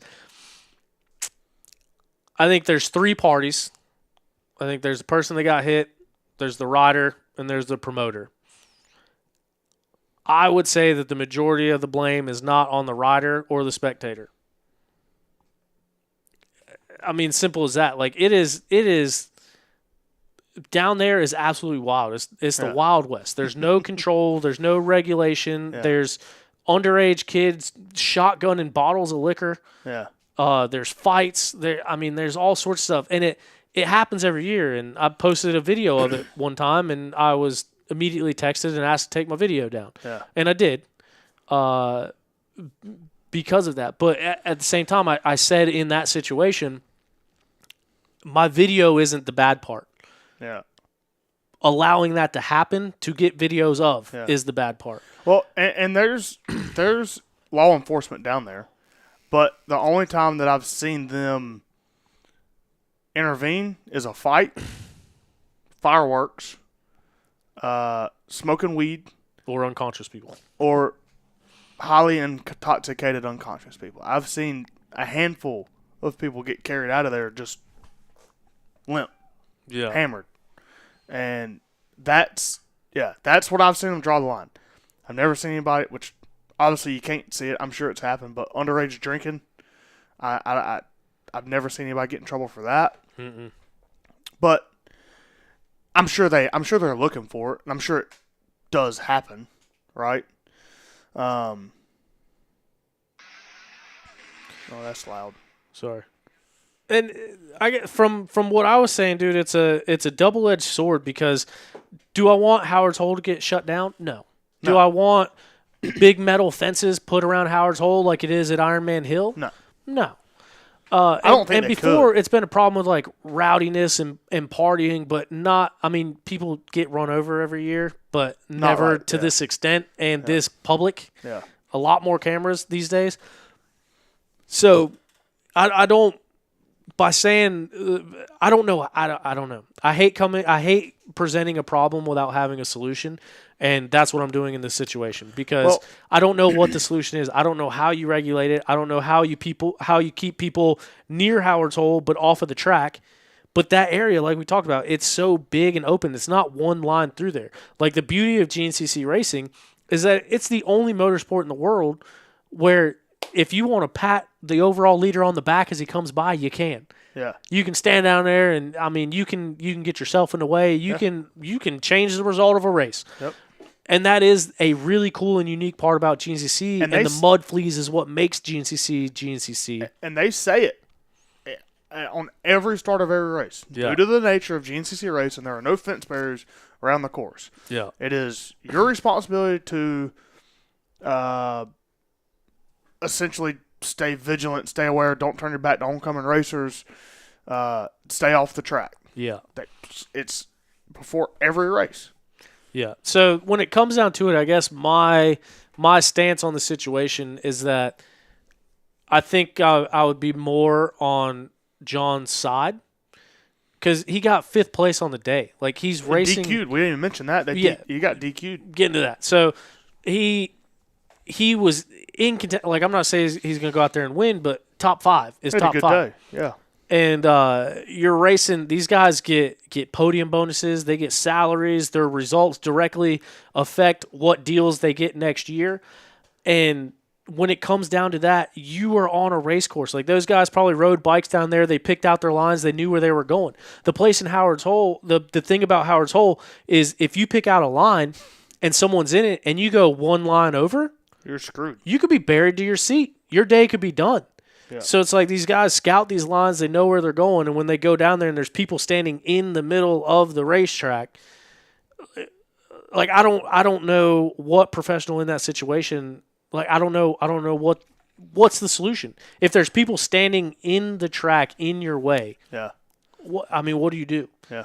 It'd be different if he like went up to the high side, like behind where all the spectators are standing. Like that's one thing. But this was in the main line, in the racetrack. Very unfortunate. Even more unfortunate that neither one of them were looking at the track, looking at oncoming riders as it comes through. Because same thing, you're down there partying all morning, and then once quads start coming, it happens quick. It happens quick. Yeah, and there's quads, and it's the fastest guys on the track. They're everywhere. Everywhere. Yeah. And you're literally sitting there, everyone's partying, everyone's chanting, eat shit pit, and then next thing you know, it sounds like a hurricane coming through the woods. Yeah. And the rowdy. bikes are there. There's confetti going, and then it's pandemonium because I think a big bulk of the people that go to Snowshoe and go to Howard's Hole don't know who Stu is. Don't know who John Galda is. Doesn't know who Walker Fowler is. I think a big part of people that go to Snowshoe see these clips. They see the party, and they go up there for the party. Like I don't think they're fans of the sport. So they're standing in the middle of the racetrack and probably have no idea that it's the middle of the racetrack. Yeah. And even if you know that that's a roundabout where they're going, you don't know what lines they're going to take. So I think a big part of it is just having fans down there that aren't informed of what's going on with access to the trail. You and I, we've never been hitting Howard's Hole. Right. You know what I mean? Because we know where to go and where not to go. Yeah. You get this group of people that then get drinking. They don't know where to go and where not to go. Yeah. And I think that's a big part of it. Now, before they came through, there was some officials, or maybe team guys, or there were some guys that looked like, say, hey, they're on the way. They're coming. Get out of the track. You know, I did see like 2 or 3 guys, and I don't know if they went all the way through or just that first, because that was entering Howard's Hole. Yeah. And people did start to spread, but obviously everybody that's on the track it wasn't out. Couldn't get out. There's not. Yeah, I don't know. Yeah. And so. And that wasn't the only. She wasn't the only one that got hit. Like I saw more videos this year of people like actually hitting a line that there's people in. Like, wasn't the only one, Yeah. which is bad. So. Yeah. And Snowshoe put out a statement and then quickly deleted it. Did they? Yeah. Like, by the time you sent it to the group chat, it was down. Really? Yeah. By the time I saw it, it said post unavailable. Really? Yeah, and then I saw the screenshots going around of what they said, but they did take it down. But it goes back to the same thing. And I've talked about this 100 times on the show before, so I'm not going to go in depth about it. But as you mentioned, John Glaude got disqualified for that situation. Mm-hmm. He finished 5th on the day, got disqualified. Where is the report? Where is the information? Yeah. You got the internet going rampant about this thing. Everywhere on Facebook you look, people are talking about it and just dogging the series. Should be a press release or something. Yeah. Especially a situation like this. Like, why is there not a penalty report? Like, every penalty or anything that gets enforced should be coming out to the public, let alone when it's this thing that's turned into this whole giant online thing with tens of millions of views. And you know that this person got injured. You know that this person got disqualified, but you don't know anything in between. Why it happened, how it happened, what's going to happen in the future. Yeah. Just nothing. I'm surprised we haven't seen a live address like Tim's done before. Yeah. I was expecting to see that Monday. Yeah. Yeah. Which, granted, I think one of their big things is they don't want to put a spotlight on it and draw attention from lawyers or sponsors or insurance or whatever. Yeah.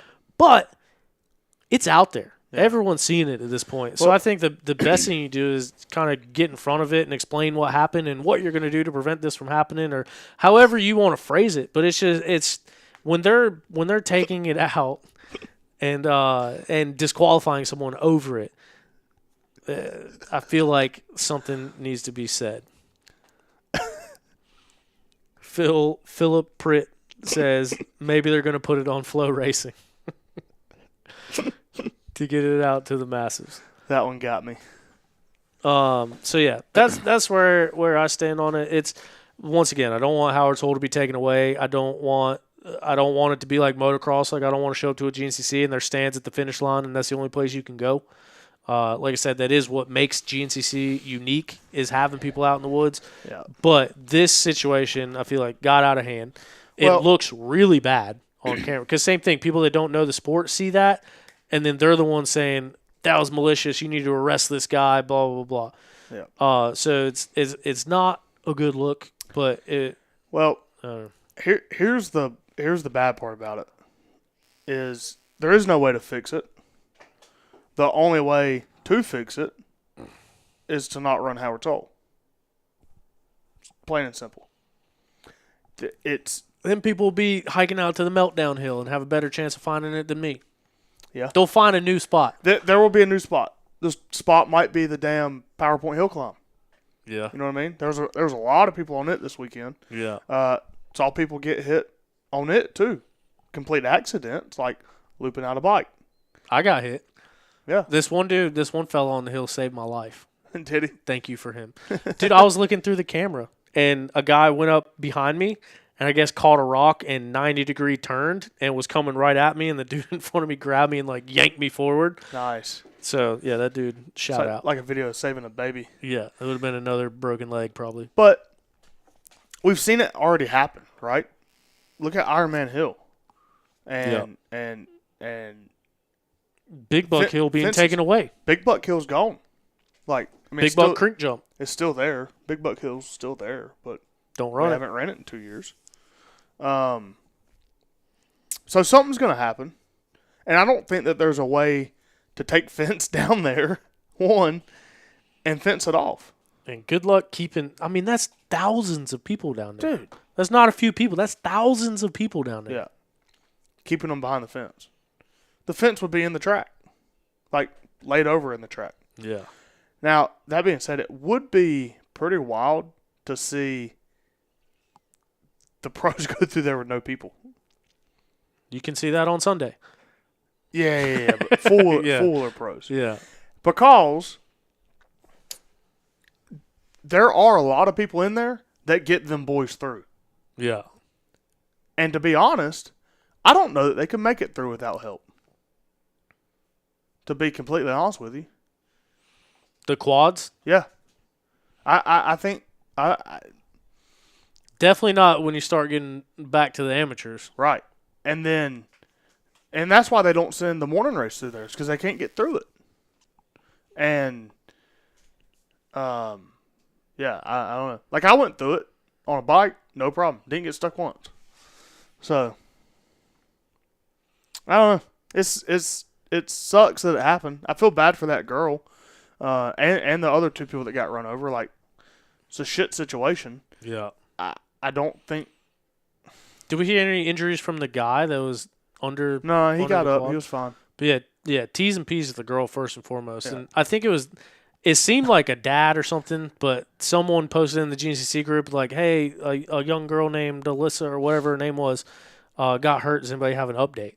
And it's like, that's got to be a shitty feeling if you're hearing that back at home and it's your daughter or someone. So I saw T's and P's out of that girl. Don't get me wrong. Like, it is a very unfortunate situation. And I saw, who knows if it was her or not, but somebody comments like, hey, that was me. I got stitches in the back of the head. I'm good. Yeah, like, completely fine about it. Yeah. Like, I was unconscious for a little bit. Yeah. But they gave me some stitches, woke me up. I don't think he should have got DQ'd. I don't. I don't think he should be sued. I don't think he should be arrested. Do I think something needs to change? Yeah, probably. Do I want it to change? No, because it's fun and entertaining to go down there. But at the same time, like, to stay out of trouble with insurance companies and all that stuff, and yeah, something's got to change. And the foiler guys, like, years past, have even said, like, hey, this is getting out of hand. Like, people reaching out, pulling our goggles, Yeah. all of the above. So Yeah, I mean, anyone talking about, first of all, I go back and forth on the disqualification thing because you don't know. Like I said, how does he know that there's a guy under him? Also, that being said, in the riders meeting, they tell the riders, when you approach highly congested areas, be careful. They don't run people over. Like, something along those lines. They say that to the riders too. So, but like, Liam didn't get DQ'd at Powerline. Yeah, or Mike Wachowski At hit Ironman? at Ironman. Yeah. Yeah. And that girl snapped her leg and she had to be pulled out of there. And yeah, to your point, Which there was no disqualification there. I guess from GNCC standpoint, those are look like complete accidents, and the whatever.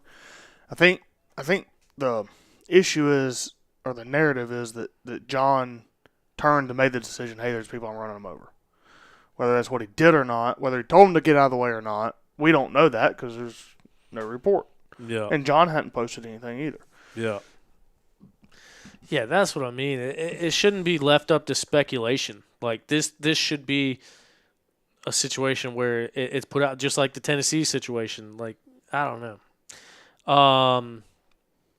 Yeah. So the disqualification thing, you just brought up a couple good examples of situations where that didn't happen. But for anyone to say that there should be legal ramifications for this and he should get sued or he should get arrested, it should be assault, he should be banned for life, I think that is absolutely ridiculous because regardless of the intention or non-intention, we don't know, they are professional riders on a closed course. And I hate to bring up this example, but I think I was talking to Ron Awad on the phone and brought this up. And I saw him comment on here a couple times. I didn't see what he said on there. But Tony Stewart. I thought about it when we started talking about it. Yeah, so that's the example I brought up is when Tony Stewart, I guess, crashed a guy out. The guy got out of his car and was trying to go to Tony's car. And it was dark. They were on a racetrack. Tony Stewart ran the guy over and killed him. Yeah. And there was like a legal thing about that. And then there ended up being no charges, no nothing. It was an accident. The guy was in the middle of a racetrack and didn't get seen. And that was like, I remember when that happened and everybody said Tony intentionally killed the guy. And that's not what happened. And all the people saying that had no idea how to drive a 410 sprint car. Yeah. You have to throttle it to make it turn. Yeah. Right? He tried to dodge him, hit the throttle, and got him with the rear wheel. Yeah. But the guy was on the track. And killed him. On a live track. Yeah. So, I mean, that's the thing. Like, if someone got hit in the middle of a NASCAR track, it's not going to be the driver's fault. Right. You know what I mean? So Right. it's one of those situations where it has been allowed, and the precedents and the Free Howard's Hole movement and Howard's Hole T-shirts, like, it is advertised that this thing is a party and that you can go wherever you want down there. Yeah. And so, yeah, if you can look at that video and think it's malicious, I understand like some sort of penalty, but to think about, any type of legal ramifications is just, in my mind, out of the question. I agree. Yeah.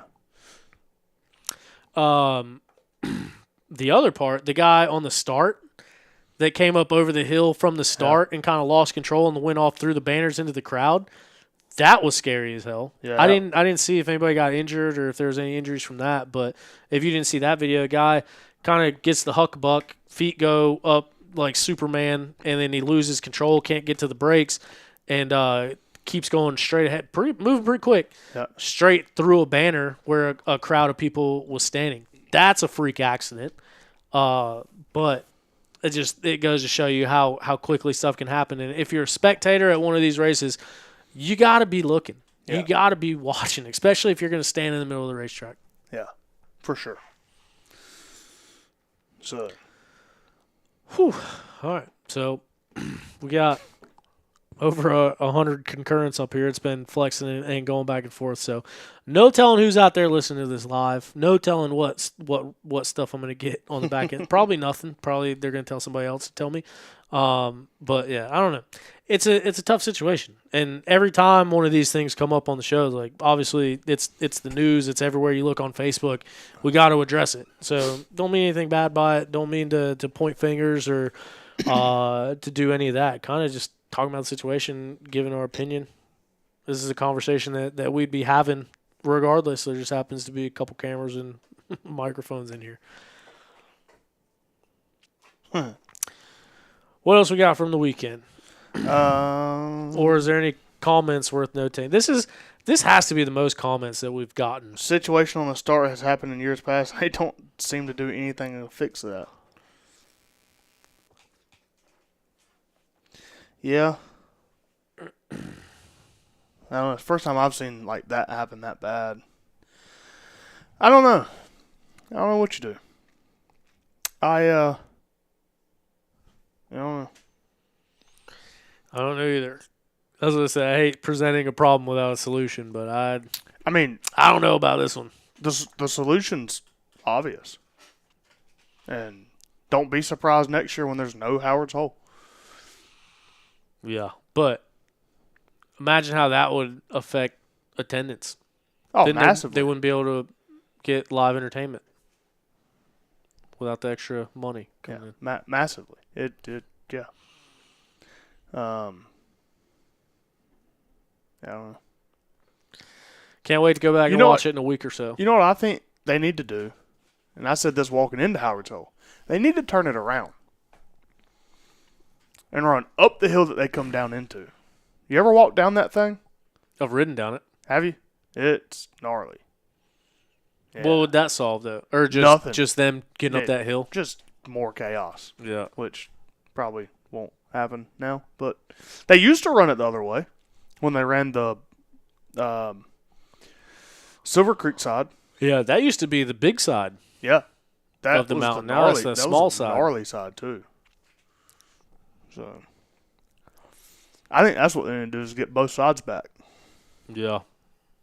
The two-loop system, I fell victim to that a couple years in a row. I get stuck on the short side when the checkers comes out, and everyone else in my class is on the long side. Yeah. That stinks. Mm-hmm. But, yeah. Let the party. Just put warning signs everywhere. What was the last comment? Yeah. I mean, to that point, like, how do you... Nuke the quads. There it is. That's the solution. There's no way to keep everybody out of it. Run the bikes on Saturday and the quads on Sunday. There'd be less people there. I saw that comment somewhere. Yeah. That would be a good idea. Dude, could you imagine the meltdown of the pro bike guys going, they'd be so mad. They'd be crying. Yeah. Everybody'd be mad. We talked about this a year or so ago of who on the bikes. I think we talked about it with Stu. Who would enjoy it like it is on Saturday? Yeah. I bet you this weekend, Stu leading like that, he wouldn't have enjoyed it. Mm-mm. No, he'd have been so mad. He'd have been in a fight. Especially him getting there as far ahead as he did, and him being the only one, and no one having any idea that he's there.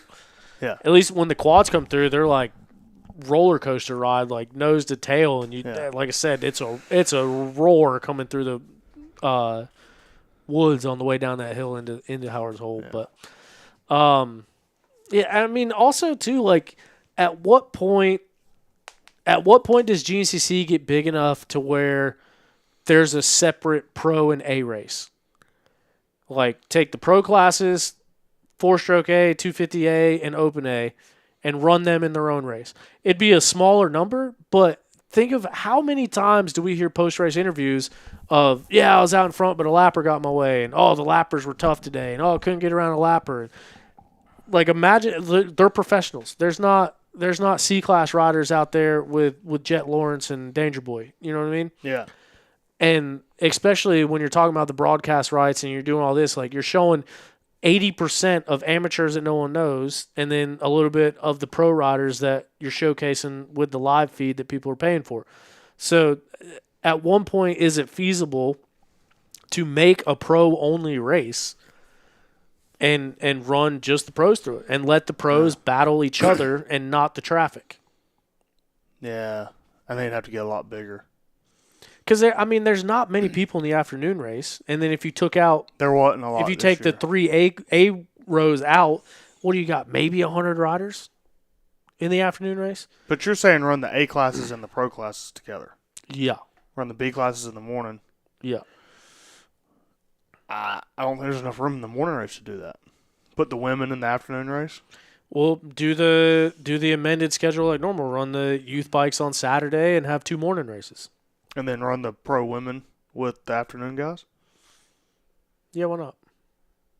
Look at how many Sportsman A riders can't beat the women. Yeah.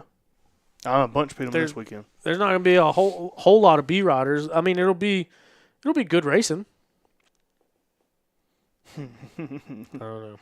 Once again, I said it last week we were talking about this. I'm not going to pretend to know how to run a company of this size that deals with this many people. I don't envy it, other than the money part of it. That would be cool. Yeah. But having the responsibility of running it to get that money, I'm out. Thanks. Yep, I'm out. So, all of that to put a bow on this whole thing. Thank you, GNCC, for providing us a place to race and a place to stand in racetracks and a place to go and enjoy this time and enjoy this sport. And it is the largest and most premier off-road racing series in the world. And we got it right here in our backyard. And once again, I can't imagine what it takes to go into running these things. I can't imagine what it takes to even be an employee at a company when stuff is going on like this. So thank you to everyone at MX Sports for putting this on and for being a part of it. And like Jared Bolton, I know he bleeds GNCC. He puts a lot of work, a lot of effort. Ryan Eccles, same thing. And so, yeah, I don't want anything I say to ever become a reflection of that. It's mainly just one of those things like this is sports media. This is something that we got to talk about. It's something that's going on. And so don't shoot the messenger, even if you don't agree with their opinion. Yeah, it'd be all right. Please. We got everything in the notes? I believe so. We're working on 2.5 hours right now, so I hope we got everything in the notes. Liam DNF, PK's injuries. We don't have the third thing, but we don't need to get into it.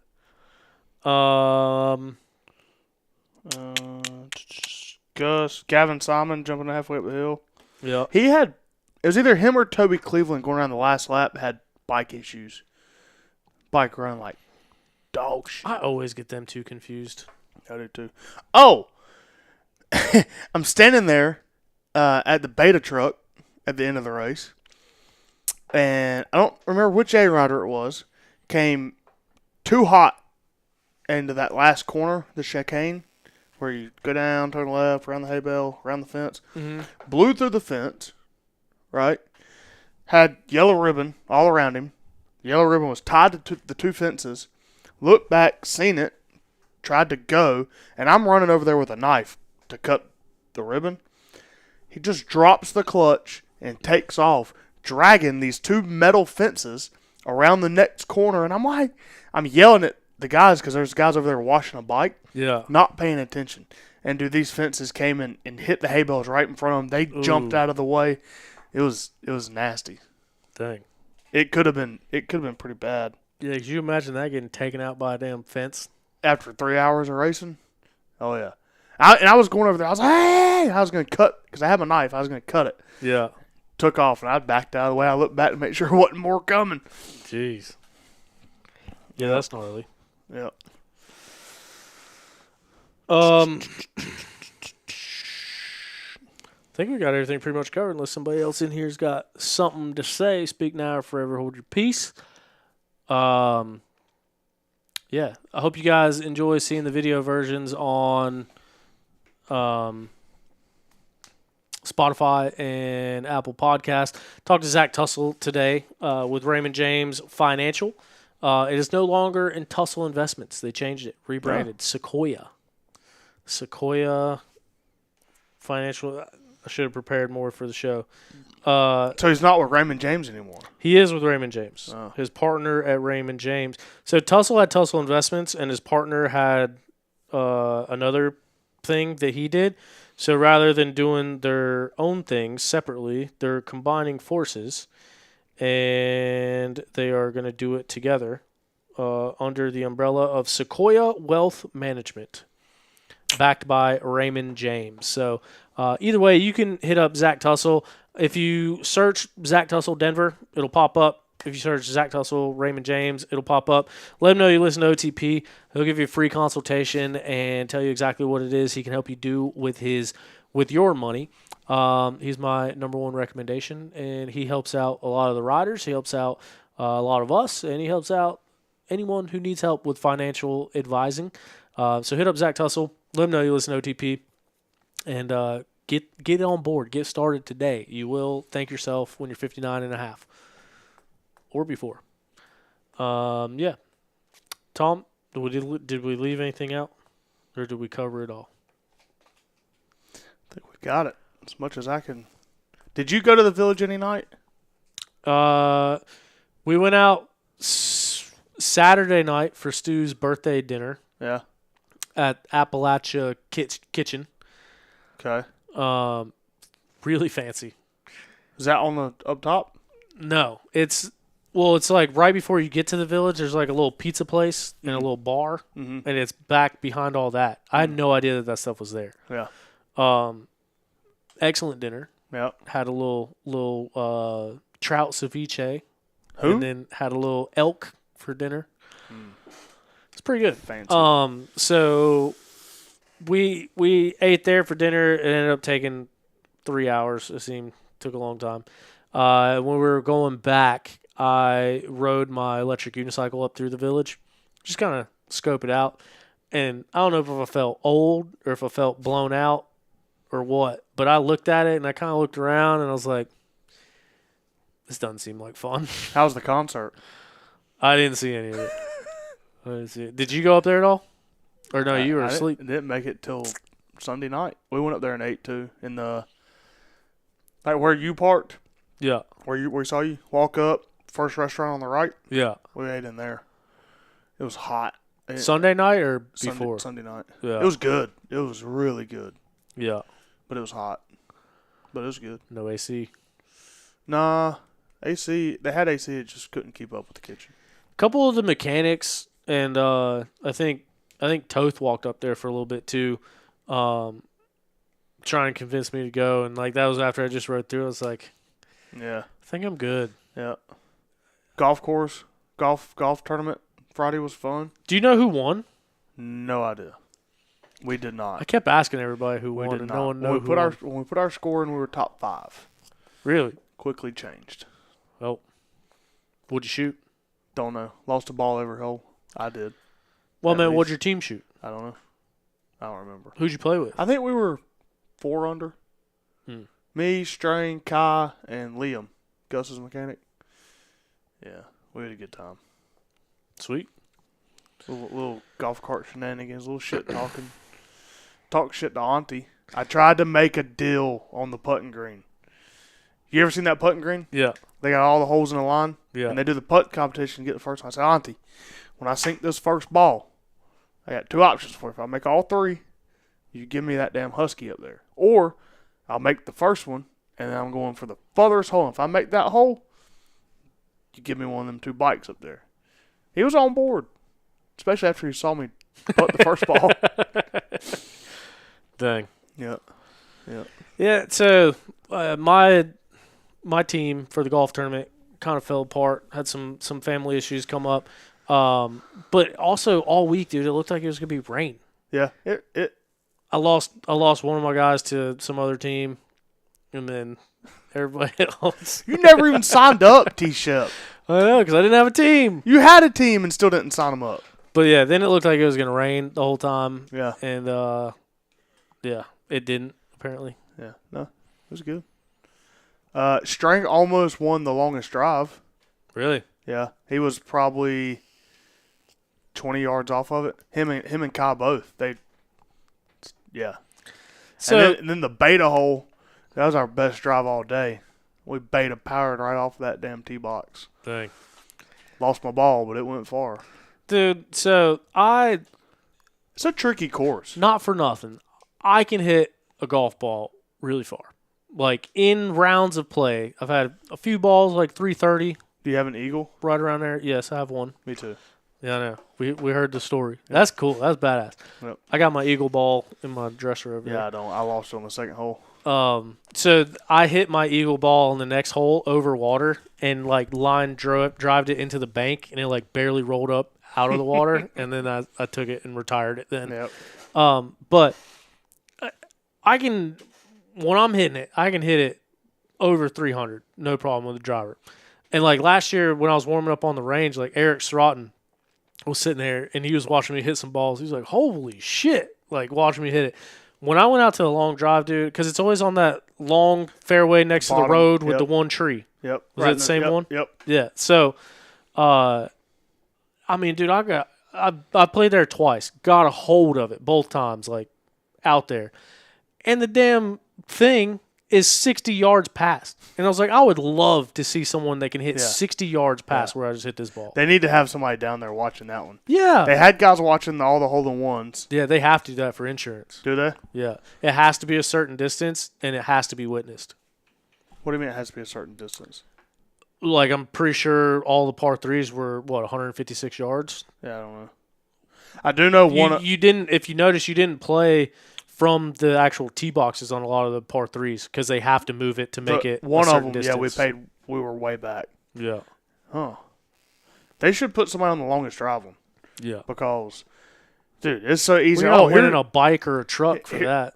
Yeah, but you're winning something. FMF pipe. They should have someone at every hole and see who actually wins that tournament for the first year ever. Yeah. Yeah. I'd pay double for that. Yeah, because it's super easy to damn, oh, here's my ball. Let me write my name another 5 yards, 10 yards. Yeah. Yeah. Or like all the people that like all 4 of them lip out a putt and they're like, oh, man, if we would have tried, we would have made that. Mark it down. Yeah. Yeah. That's how scrambles go. Yeah. I told Josh, I said, you ought to write your name on it and just move it back. Yeah. But. Cool. I think that's pretty much gonna wrap things up.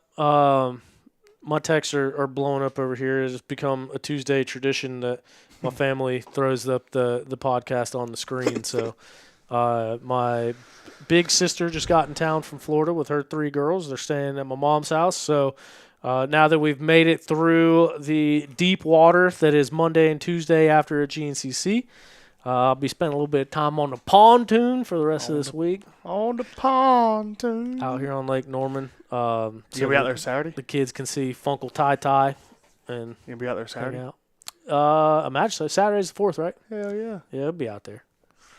We'll be out there. Yeah. We'll be out and about on the pontoon. On the pontoon. But yeah.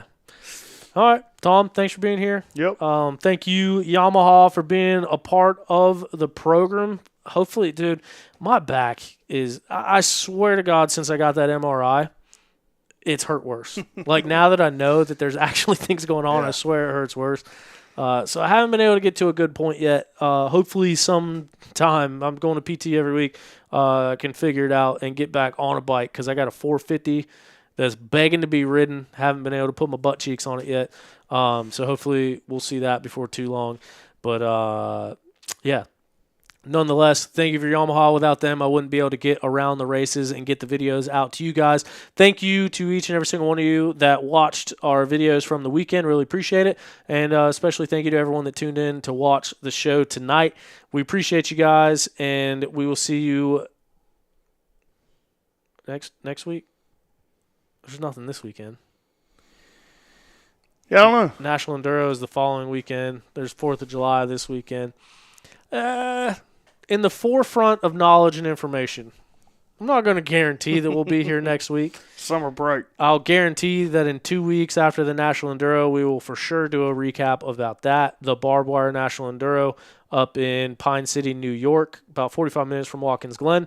That'll be the next race. We'll for sure do a race after that. I don't know. Maybe we can line up some guests or line up some interviews or do something next week. I don't know. We'll leave that one in the air. I will say after Pine City, now that the Rattlesnake got canceled, the next race isn't until the end of August. So we might do a little bit of a break, a little bit of hiatus then, or maybe try to mix in some full 2-hour episodes, interviewing people or doing something. But yeah, we'll play next week by ear because there's really not gonna be nothing to talk about. No, and I've said it a couple times, but everybody's in the comments, everybody's listening live, everybody listens not live. For somebody y'all want to talk to, DM us. You anybody DM you? Send you a message? Occasionally. Yeah. Send us a message on who you want to have on. We're supposed to have Gus on tonight. Talk about snowshoe win and points lead, and Stu was a firm maybe. Angus decided at last minute at 7:15 that just do it without me. All right. It's all good though. Busy man. He had a busy day. I was about to say might be hanging out with Danger Noodle. He was a professional Deegs filmer today. Oh, he filmed that stuff. Some of it. Oh, I got Snapchats. heck yeah. Well, I ain't gonna say that. I'll tell you later. All right, I'll tell you about the breaks. All right. Thanks everyone for listening. Appreciate you. We'll see you maybe next week. I don't know. Yep. We're doing good. We're being consistent. We got the most views that we got. We got active comments. Maybe we need to show up for the people. Maybe not. I don't know. We'll see. Be on the lookout for our socials next week, and be safe this 4th of July weekend. Happy 250th year anniversary or birthday to America, the back-to-back World War champs. Everybody try to keep all 10 fingers and 10 toes this weekend. Yeah. Everyone's got 10 fingers and 10 toes except for Hunter Smith, who's got 9.5. Everybody else, make sure that you end the weekend with as many appendages as you started it with. And we'll see you next time on the Pipe Podcast. Thanks, Yamaha. Thanks, Zach Tussle.